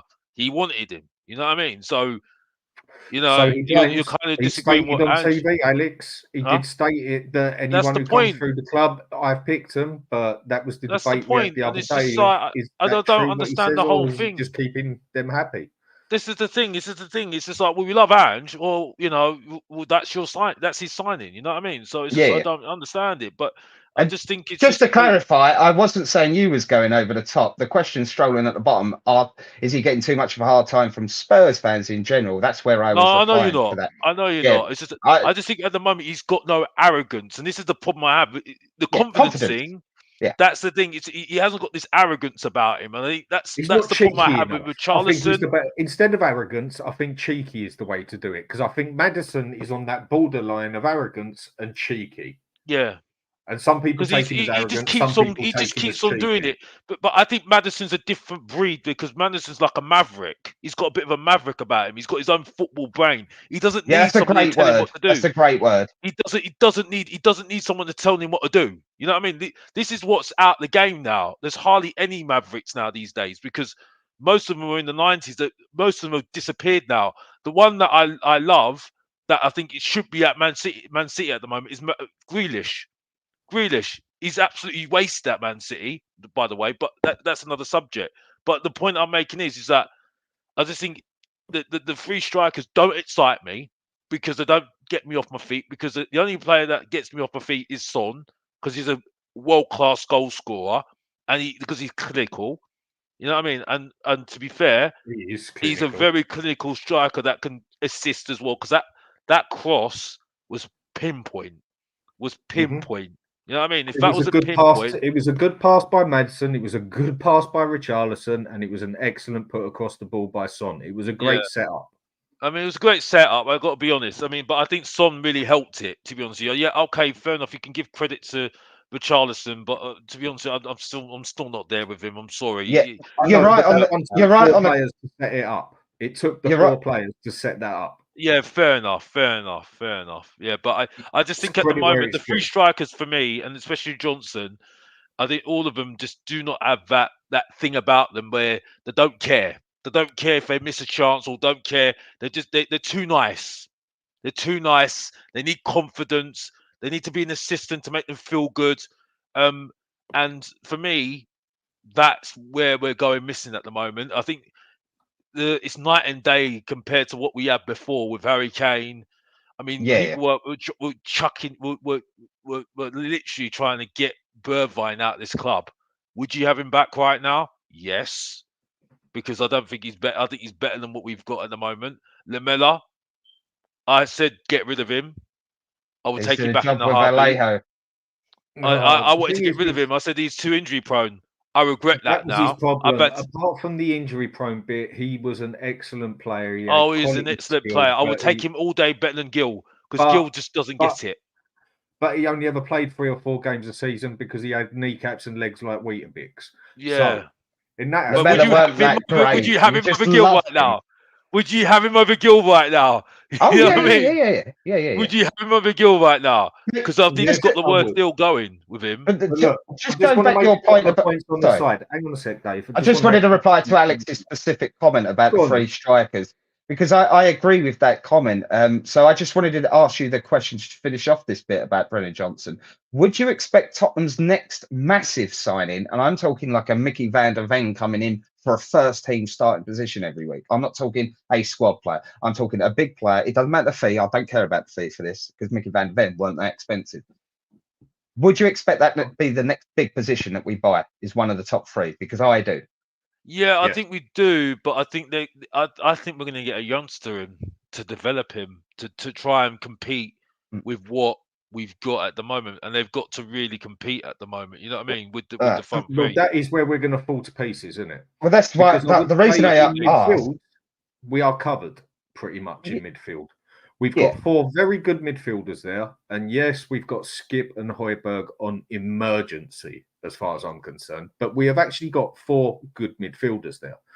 Defense, I'd say we're pretty covered. We could do with another good defender, but trust me, everyone, when I tell you Dragusin is good, like I say, I follow Serie A, and he is good. When I watched Genoa, I'd only watched him once, heard a bit about him, but when I watched Genoa play in Milan, I think it was on, 28th, 29th, he scored and he bossed it from defence. But just going on to the side, what a couple of people have said, Kevin, I think he actually makes a good point here. Johnson, 3 goals, 4 assists in 20 games. Isn't terrible. I'm getting the fella's point, but it's just the way he has played in general, overall. There is so much more expected to you from a winger. You're expected to pass. You're expected to run. You're expected to try things. You are part of the reason that ball gets into that box. And I think I've been one of the worst ones of ripping into Johnson, as I have with Richarlison, because every time I've seen him play, he has been poor. But with everything you said there, Dave, do you know what? I'm going to put my hands up. I'm going to step back a bit here. Yeah, when he plays shit still, I'm still going to say he is, but I'm going to back off a little bit. Yeah, maybe he does need that little bit of time to settle in. Maybe he does. But on the other point that's made here as well, of Philly 2109, is I'm tired of this charity approach for players. Spurs aren't Oxfam. Fans putting in nappies on for the boys. Now that I can totally agree with as well, because I had the debate with a lot of people at the start of the season who were saying, right, we've got to give Dembele another chance, Lo Celso, and Lo Celso hasn't been bad when he's come on, by the way. He's I actually been don't agree with all that. right. I don't think he's been bad when he's come on. Oh, He hasn't been you're telling me awful. the Argentinian Tom Carroll? You having a laugh? No, I'm He sorry. hasn't I'm been not. brilliant, but when he's come on, he has not played as bad as Højbjerg or Skip. Oh, he's just the Argentinian Tom Carroll. Honestly, Maybe, but like I'm saying, he hasn't played as bad as them two, and he's another player for a move. that does need. Twerking for a move. Of course he is. Of course he is. It's another one we do need to get rid of. And I heard, I absolutely agree with you about Undombele. I heard, oh yeah, we need to give him a chance. We need to give him a chance. I said, okay. No, So get him we're going to out. give him the fourth chance, the fifth chance. Yeah, because we thought a manager's going to do something. Sorry to interrupt you, Dan. So, no, you know what? I'll let you go. Sorry, mate. I was just on my high horse again. I'm a firm believer that Lo Celso is another one that needs to go. But when he has come on, he hasn't looked that bad. I'm not saying he's looked good. He's done a couple of good things. But I can say Skip and Højbjerg have had worse games than him. If he'd have been signed by Ange and his first contribution in a Spurs shirt was with Ange, he could have gone on and actually had a really good career with us, right? I think he's a Spurs player in there somewhere, but he's had way too many chances. He's way too many failures. He has actually had a couple of good games this year, but I'm with Alex. Get rid for the long term. Get rid. To be fair, I would have him in front of Højbjerg and Skip. To be fair, now you said it. Right, I'd rather have him in front of Skip and Højbjerg. You know what I mean? I've stuck up for Højbjerg a bit overdue time because I personally think for the rest of the season, he's good enough as a squad player. Nothing more, nothing less. End of the season, we get rid of him, we get better. I personally think he's better than Skip. And the thing that annoys me about Højbjerg is he can come on and at times he's having an all right game and then he'll just make two stupid mistakes, lose the ball or pass it, and it'll just totally destroy what he's done for 40 minutes. Yes, he can come on with a Viking, all this, and give it all that and everything. But again, it's another one we need to get rid of. But you know what? I'm going to agree with you, Dave, or maybe Johnson does need a bit of slack. No, he doesn't deserve the amount of abuse he gets. And yeah, I'm a bit blunt and blatant with my words at times and that. But he has been pretty much poor since he's been with us. But you do also think that with a 50 million price tag, which isn't the player's fault. And then on the other side of it as well, I think Alex made the perfect point of that he wasn't necessarily wanted by the players on the club because we felt we had other positions we had to cover. Personally, I would have brought in a defender instead of him. But yeah, I think there's been some solid points made on that one. I mean, Alex, you've made some fair points. And Dave, I think you're right as well, mate. But when people say he's only 22, he's not a little boy as far as I'm concerned. You're meant to be an adult from when you're 18. And he's already played in the Premier League and everything else. And he needs to get better quickly. He knows he's getting he's had nearly 200 celebrated. He knows he's getting the criticism. Sorry to interrupt you, but he knows he's getting the criticism because he didn't celebrate, and there's a reason why he didn't celebrate because he knew he didn't want to. He was fed up with the fans. You know what I mean? He didn't like him, which like I said again.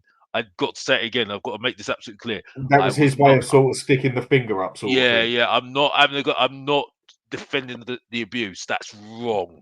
Yeah, that's he did celebrate. He did celebrate. I can't do it with my fingers. I used to play in goal when I was really young. So my fingers are a bit yanky. But what's that? The Hardy brothers, the wrestlers, where they do that thing with their hands. And who's the Brighton striker? When we got smashed 4-2 by him at their ground, he done his thing in front of the camera. If you notice, Brennan Johnson done that to the camera after he scored, the same way he done it with the darts celebration. Oh, so he picks up and when the opposition of disrespecting our club. So I like him on that point. He has got a little bit of cheekiness. I know someone else was talking when that point came up, so I didn't want to butt in, but he has got that little bit of cheekiness. What he hasn't got is confidence. So let's try and give it to him, then judge him. But let's move on because I've still got to defend Richarlison. Well, I've got two more points that I want to get to, and they're going to be two very good points. Remember, everyone give a quick like and subscribe. Much appreciated. Not going to go on about it. Probably mention it at the end, and that'll be it. This man here might aim to be the Premier League's top goal scorer from Brazil. Whether he means in a season or whether he means whether he means whatever. Is that April Fool's joke? Are we in April already? Yeah. Hang on, Alex. I got to get the point and the question out properly first before you actually rip him up. I have absolutely slated this man to pieces to the point that a majority of the time, if you unscrewed his head, then he really would look like a headless chicken on the pitch.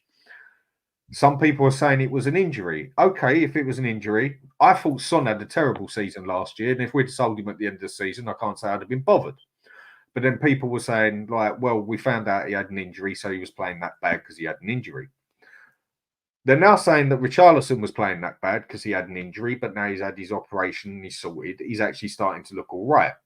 So if Son can get that, bit of a pass over, why can't Richarlison? Now, I still don't rate him. His first touch is an absolute shambles. Passing, most of the time he don't do it. Quality pass the other day, fair play, take me out to the man, yeah? But getting one pass right out of 200 isn't good. And he scored, 9 goals in 10 games or whatever now, or 8 goals, whatever it is, give or take 1 or 2. He's looked all right. But the question I have with him is, can he actually take us somewhere as our number 9?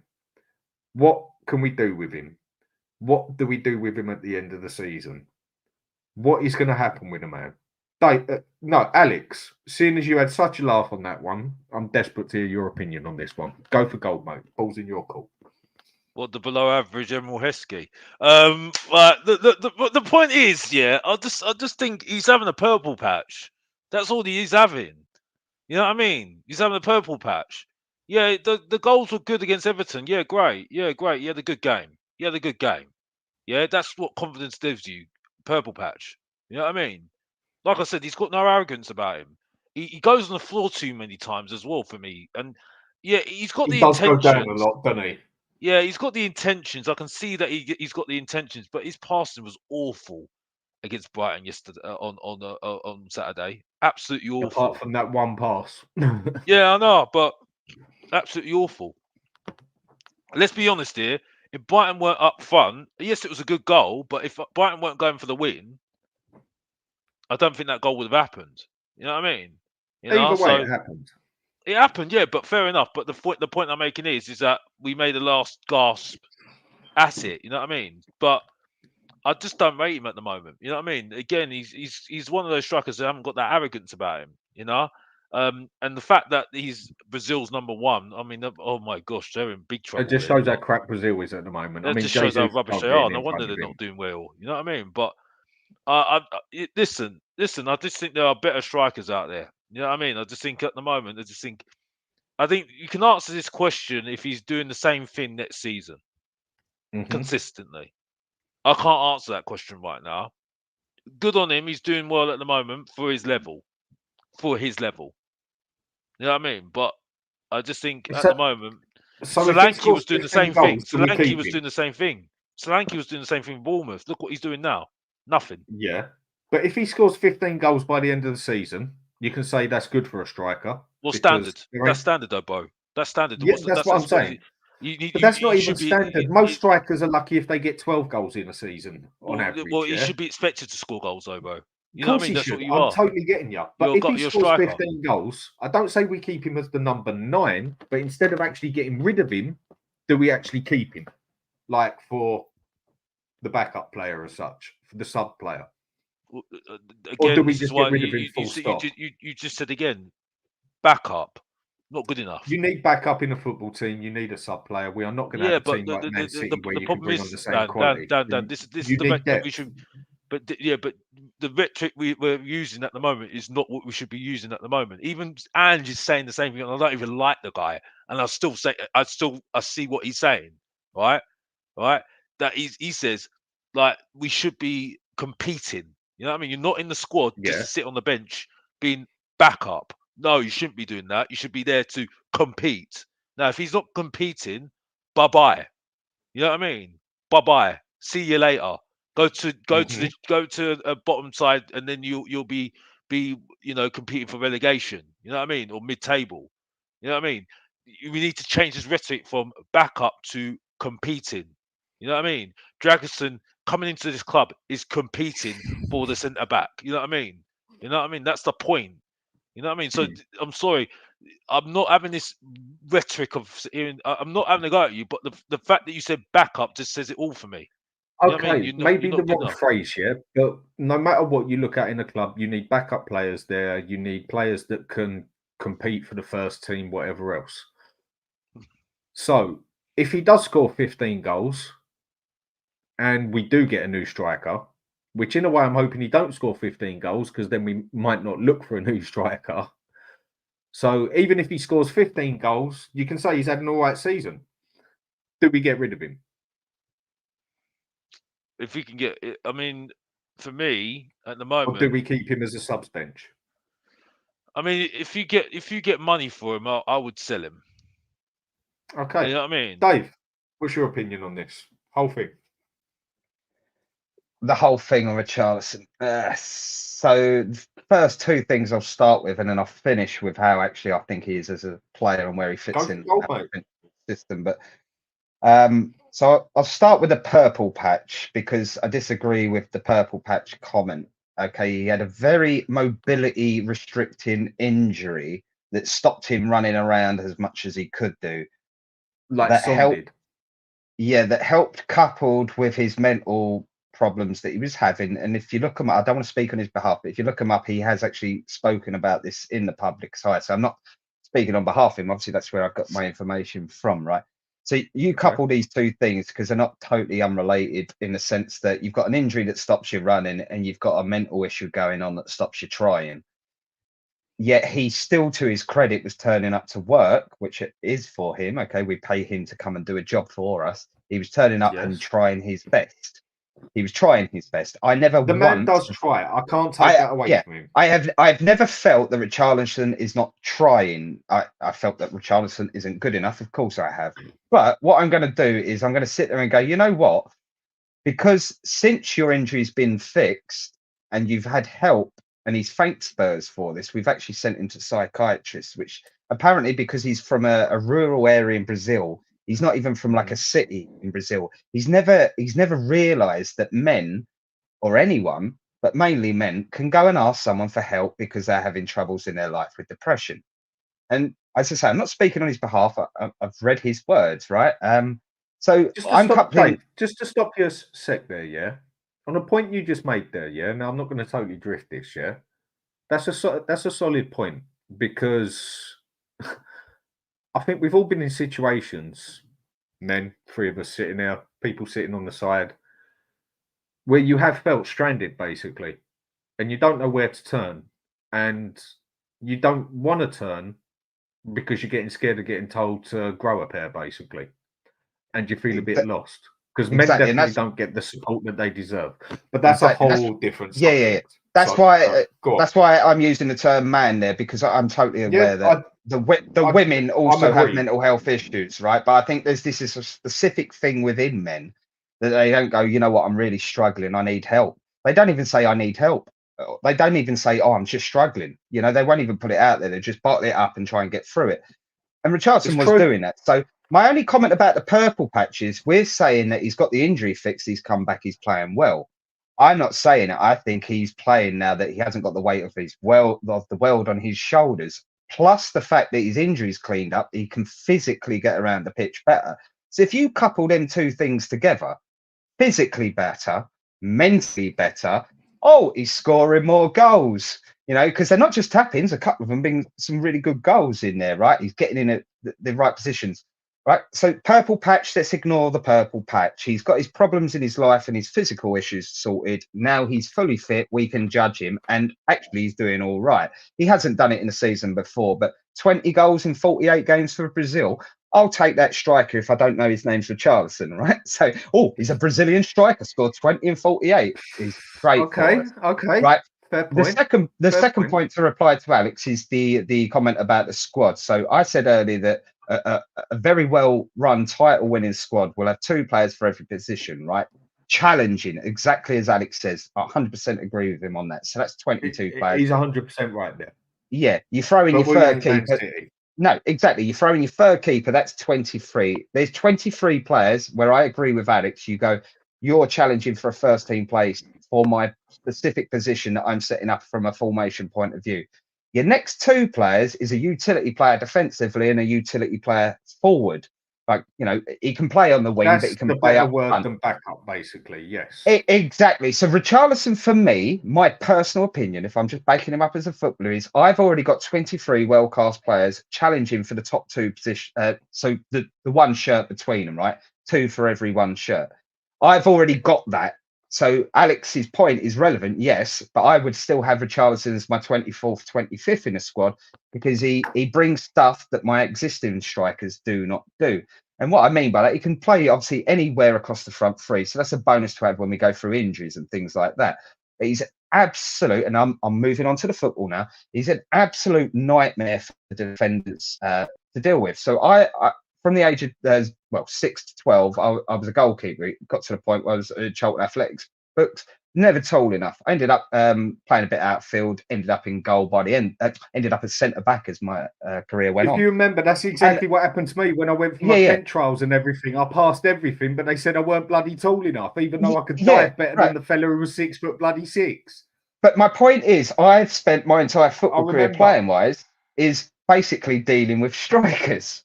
So I feel that I'm quite well placed to judge him. I'm an awful striker myself. I can get on the end of maybe a headed cross, but that's about it. I can't do anything with my feet. You was always better than me. Exactly. But Richarlison looks to me as someone that you'd absolutely hate playing against for 90 minutes. And he will do a lot of stuff that won't get noticed by football fans, but will open up space for others. That's what I'm saying. You need a bit of that in the squad. But I would 100% agree with Alex when I'd say he's not our first choice number 9. He's not our first choice left winger forward, if that's what you want to call him. He's also not our second choice in either of them. If I feel like, and we want to win a title, which is where we want to get to, if we want to win a title, no, he doesn't fit those. But he's not as bad as people says he is. And actually, we can only start judging him now because he's finally got his demons out. And I think we could actually have a player on our hands. But I don't think he's as good as the old-fashioned Brazilian strikers, the Romarios of the world, right? You know, Bebetos of the world, even the R9, if you like. You know, where is that one that used like Edmundo for Fiorentina? Edmundo when he joined Fiorentina with Batistuta. Yes. He's more of an Edmundo than he is, say, like a Romario. You know, a bit of an older reference, but he's an aggressive, angry, I hate everyone. But that's going to be a nightmare for defenders, but it's not quality enough to win a league. I agree with Alex on that point, and we need 2 better strikers better than him. Okay, I'll 100% go with that. I mean, the funny enough thing is, just to finish it off with Richarlison, last year when me and my missus went out, we got married on a cruise ship. And I think we must have been 2 of the only like Southeast London people on there because everyone else on there was from up north. And I started chatting to a couple of fellas on there, Everton supporters and that. They was all totally gutted that he had left. And the way they described him to me is he's that player that you absolutely love him if you're at your club. Well, I haven't quite seen that at Spurs. But you absolutely despise him if you play against him, like from another club. Because he is a pain in the arse, no 2 ways about it. It's just we haven't been seeing nothing of him. But let's just hope this isn't a purple patch and he can take it somewhere. We shall see. But I totally agree. He's definitely not good enough. He might be good enough to help us get into the top 4, but he's not going to be good enough to help us get anywhere else. So we definitely. I don't agree with that. I still think it's a purple patch, and I don't really want to comment on his. I do. I think it is. I'm saying let's hope it's not. On his what's going on personally, because I don't think it's really fair for me to do that. But I do appreciate what you're saying there. But for me, I just don't rate him as a player. I just don't rate him as a player. And I don't particularly rate him either. And I have to stick to the football. I have to stick to the football. You know what I mean? And this is my thing at the end of the day. You know what I mean? You know. You know what?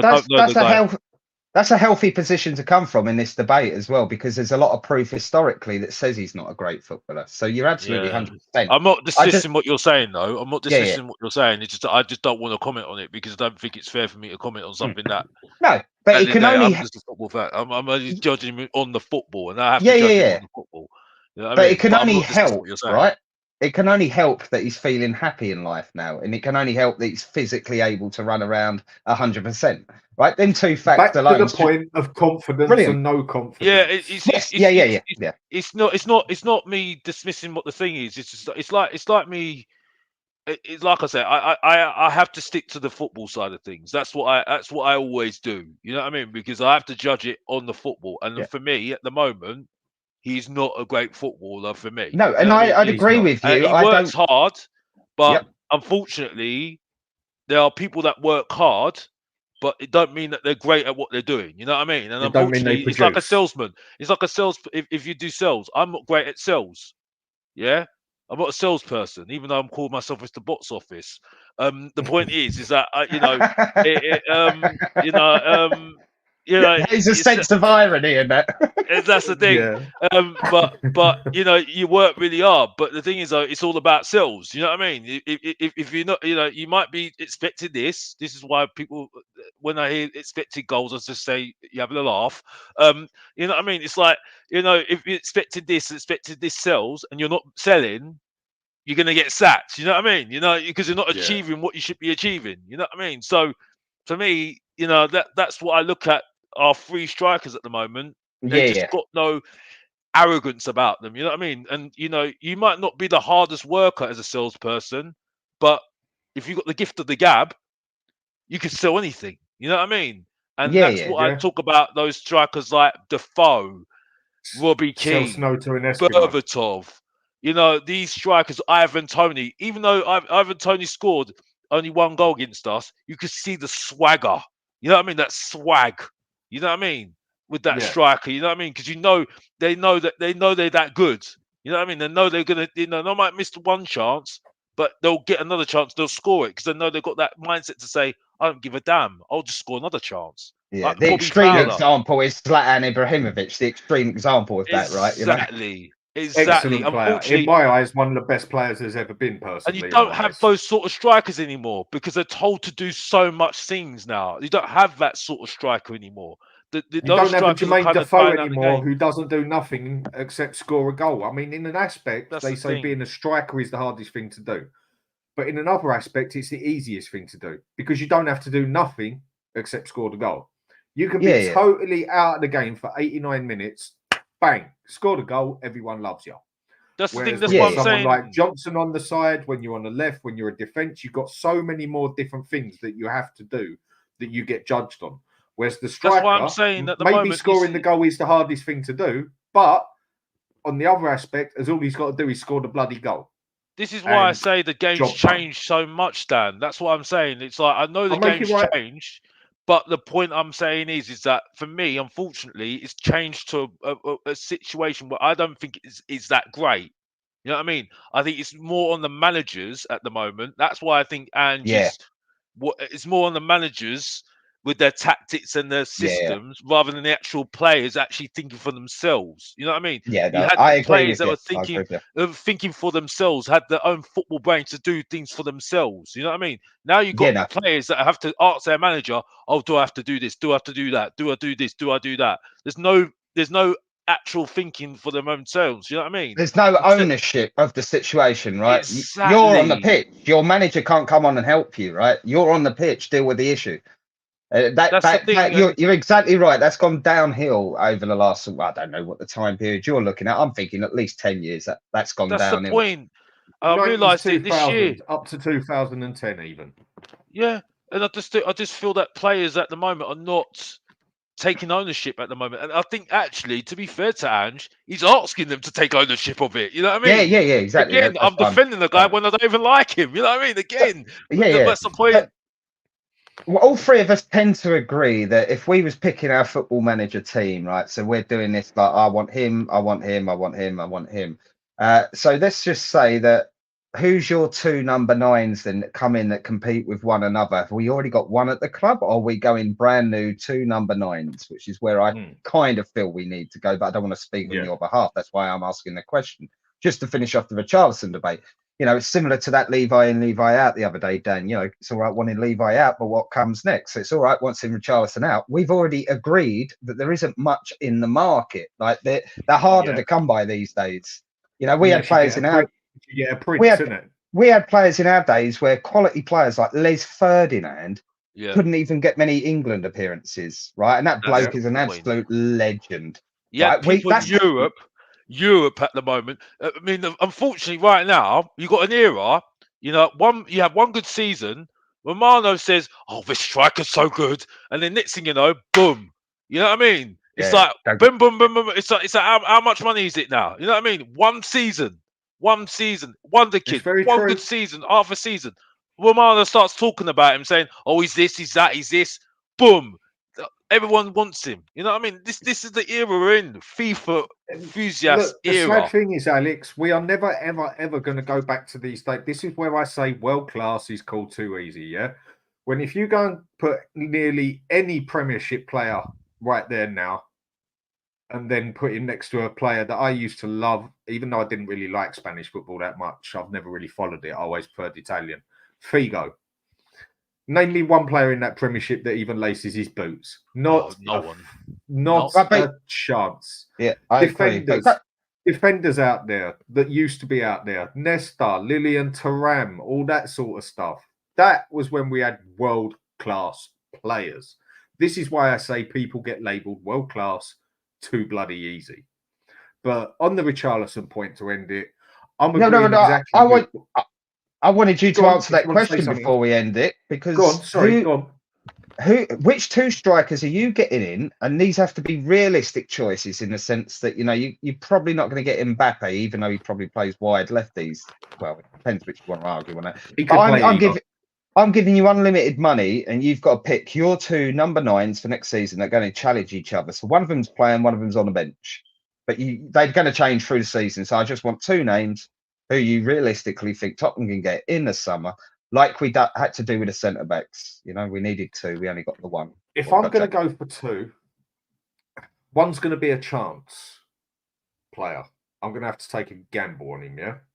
The other one, who I think anyone would kill for, I'd love to see, what's his name? Napoli, Oshman. Is it Oshman? Yeah, Osimhen, yeah.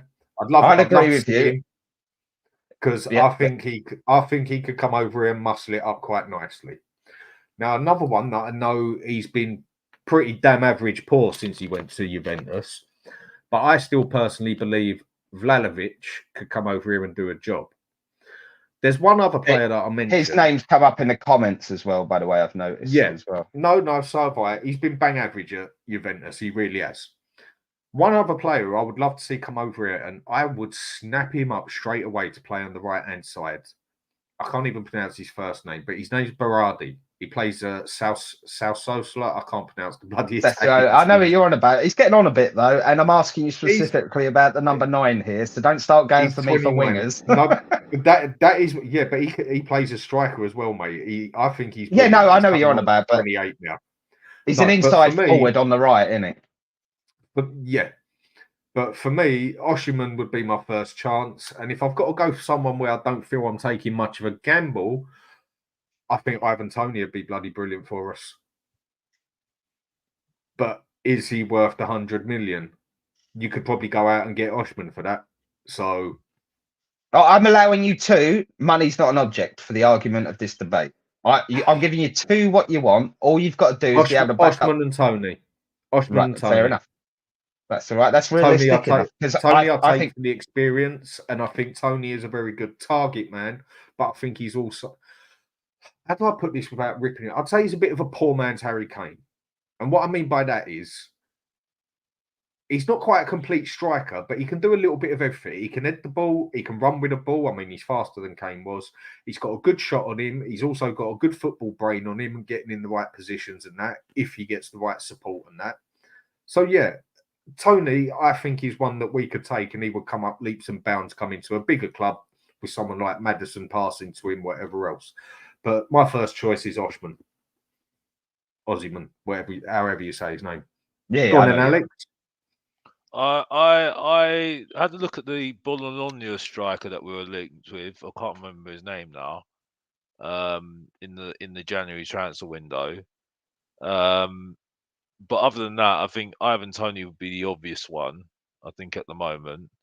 But But yeah, I think that I forgot his name. It's a Bologna striker that we were linked with. That I think it was quite good. I haven't seen Gimrich, but I've heard a lot about him. I think that Gimenez from him, yeah, Feyenoord, isn't it? yeah, something, yeah, yeah. That's it. I need to have a look at him again, see a few games of his, and see what he's like because I've heard a lot about him. Yeah, but it's just that sort of ilk, you know what I mean? Just to compete, you know what I mean? But I Yeah, don't yeah. think Tottenham are going to do that. I think they're going to try and get a youngster in to try and. I didn't ask you what you thought Tottenham would do. I asked you what you would do. I'm sorry, Yeah. stop a second now. Unlimited money. I just forgot about him at my own bloody team. Martinez. Yeah, I'd take him over Tony personally. Martinez is one Yeah, I've but for. Martinez isn't coming until we get Leandro Damiani out over the line from South America. You remember that striker that we've been signing for every. Yeah, so I'm sorry, I'm not Militaro Martinez one. It's realistic. I don't know how, but he's an excellent player as well. But anyway, I'll take Jimenez and Ivan Toney at the moment. Cool. Ivan Toney. Fair enough. If money wasn't the object and. Yeah, but they got to be realistic. I'm not saying like you can sit there and go Mbappe because Mbappe's not coming Spurs at the end of the season, is he? So let's be realistic in our picks, but let's not be panicky about the money. So for me, I would actually sit there, and they're great points because I think the Ivan Toney one for me is probably the safest bet in the sense that he's scoring goals in the Premier League. You would think so. Yeah. He's got the same. He's got the same agency of I mean, I don't know. Yeah, why there's things in place that makes the deal a bit easier. And he's going from Brentford to Tottenham. It's a step up for him, right? For me, if like I'm taking a little bit of Football Manager into it, and I can take a few of the things that why it won't happen out of the way. Obviously, the Mbappe one's a ridiculous one because he's too far out of our thing. But I would pay £1 million a week. Yeah, I would sit there and go, if I've got one number 9 playing every week, but I also don't mind players that can also play on the side of it. So my two would be it'd be a Nigerian strength, a Nigerian power force of two, the Victor Osimhen, as you said, Dan, but also what's his name, Boniface from I know I pronounced that wrong, but from Leverkusen. So Boniface. Yeah. So the two young Nigerians, and by the way, it was unlucky for Nigeria that I don't think they had either of them or one of them at least got injured before the African Cup. And they did win the African Cup, did they? Yeah, exactly. Because my cheeky little bet was going to be on them until I heard about the injuries. But I'm thinking they fit the profile of being realistic in terms of young but still good enough to play now, and also develop and get better, right? So you don't want a player that's at the top of his game and only going to gradually go down. You want someone that's at the top of their game currently, but can still actually keep going up and up and up for a little while. So they're two that I would look at and go, you know what, they can score and they can do everything we need to do from an Ange point of view as well. And also you can play the pair of them together. So that's my two. That's my two. Okay. So we agreed on. So between the three of us, two of us have said Tony, two of us said Osimhen. So we saying that's probably there's some sort of agreement there. Yeah. Right. So to start bringing this show to an end, I'm going to bring in the last point that I really want to bring in. I've seen a few others talk about it, and this one is just purely opinionated. This one.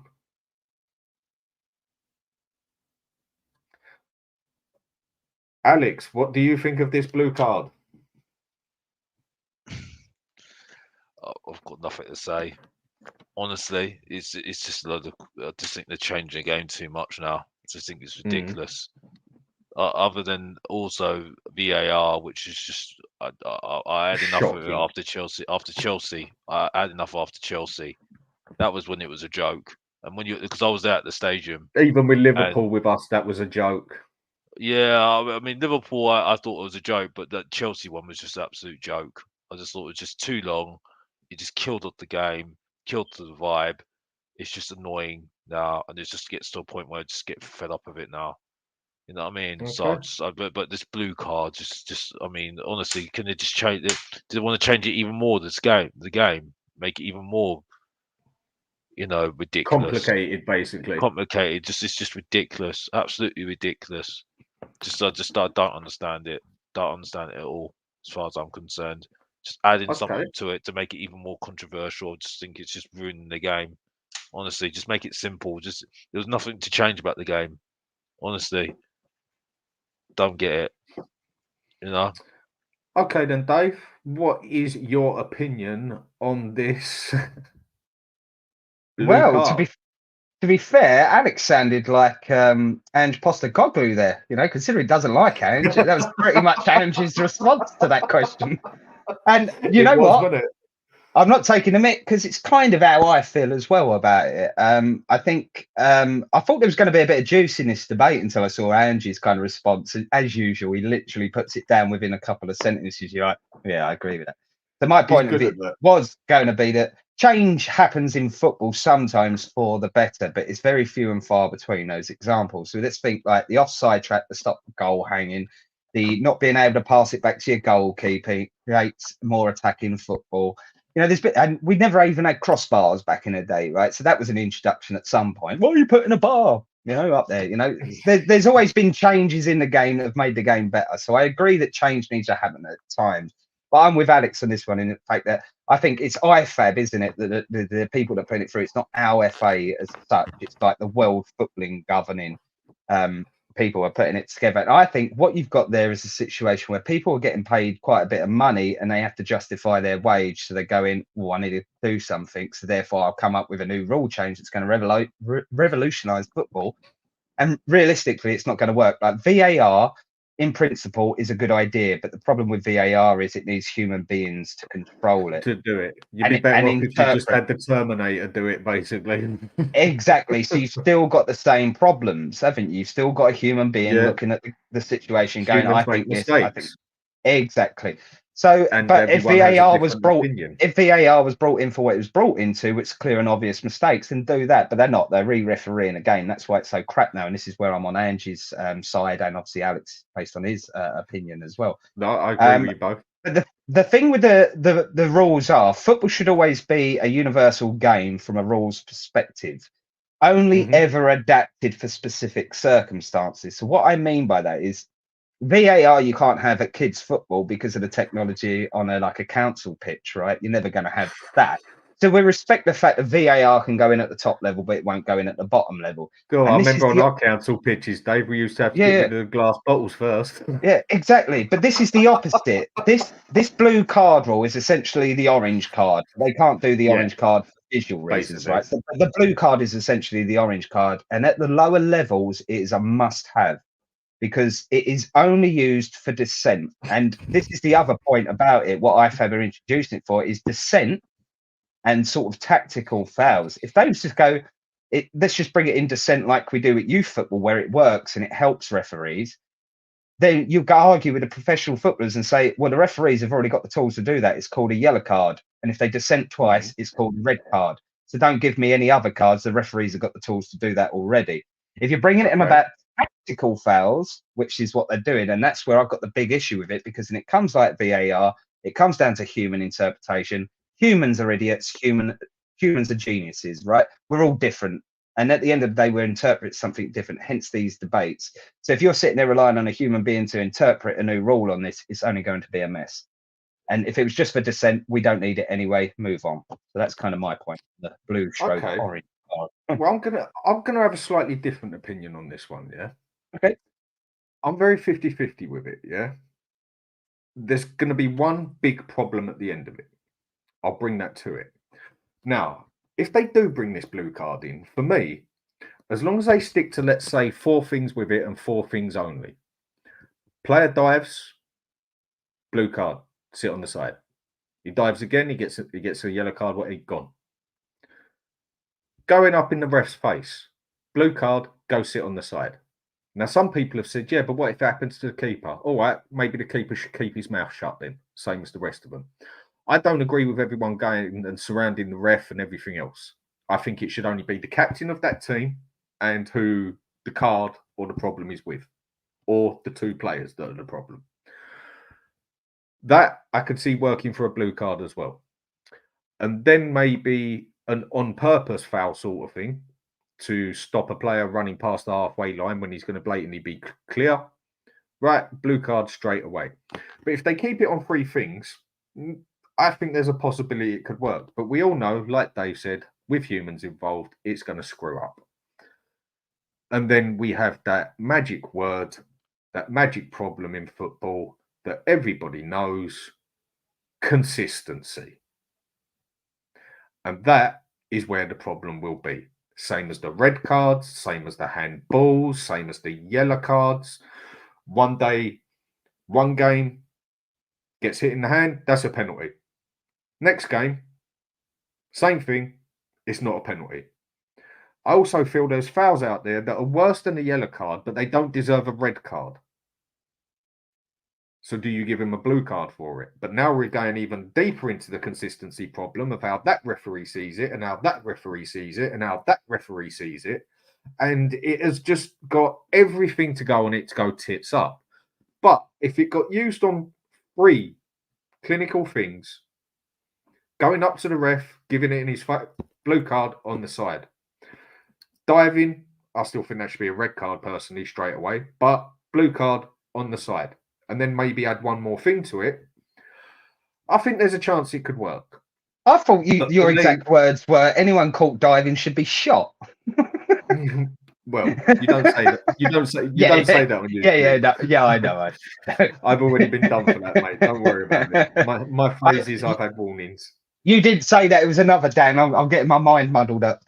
Exactly, but I do totally agree with you on that one. For me, diving, you should be suspended for 3 games for that blatantly. Yeah, you could easily do that retrospectively, right? In fact, it's actually easier to judge diving retrospectively. I think the overall point that you're touching on there, Dan, I think all 3 of us kind of agree on this is, and Ange just said this, make refereeing easier, right? Because if there's less of them to think about, they're just focusing on the core things, like, was that a foul, for example? Did the ball go over the line? I know they've got the goal line technology, but basic stuff these days. So make it easier for them. And my biggest issue with referees is I think the standard referees gone downhill as well. They can't even count. We've got the best league in the world and probably the worst referees ever, because the referees in Italy don't ref like this. They don't even count time correctly, and it's across the world, by the way. This issue with me, it really bugs me, the time issue on this, because I watched a game the other day where they flagged 5 minutes of added on time, but the first minute and a half, a player was down injured, and it was still 95 minutes. Blow the whistle. Look, with that, it's the easiest thing to fix. As soon as the ball goes out of play or goes dead, stop the fucking clock. My point is, we can't trust these people. Easy. We can't trust these people to track time correctly. We've got watches for that. It's been around for a good couple of thousand centuries. It's like we've got a way of tracking how time progresses, and they still can't do that right. So if we're throwing in a new rule that makes it another thing they got to think about, no, let's just make it easy for refs. I'm with Ange, I'm with you, Alex, I'm with you, Dan. Make it easier for the refs. Then overall, we're in a better place. Okay, then. So just before I end this show, I'm just going to make a point here to Phil 2109. If they want to spice up football, bring in cheerleaders. They do it at Crystal Palace.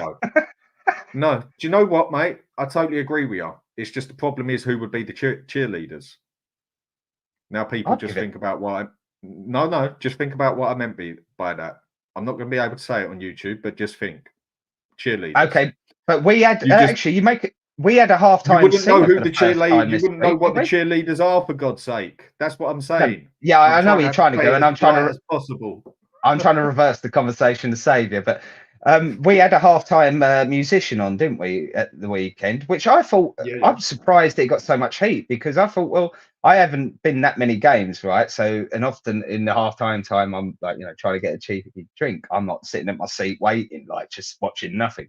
I didn't realise that went down so badly, because I thought, actually, surely there's got to be some kind of halftime entertainment for the fans that do stay in their seats.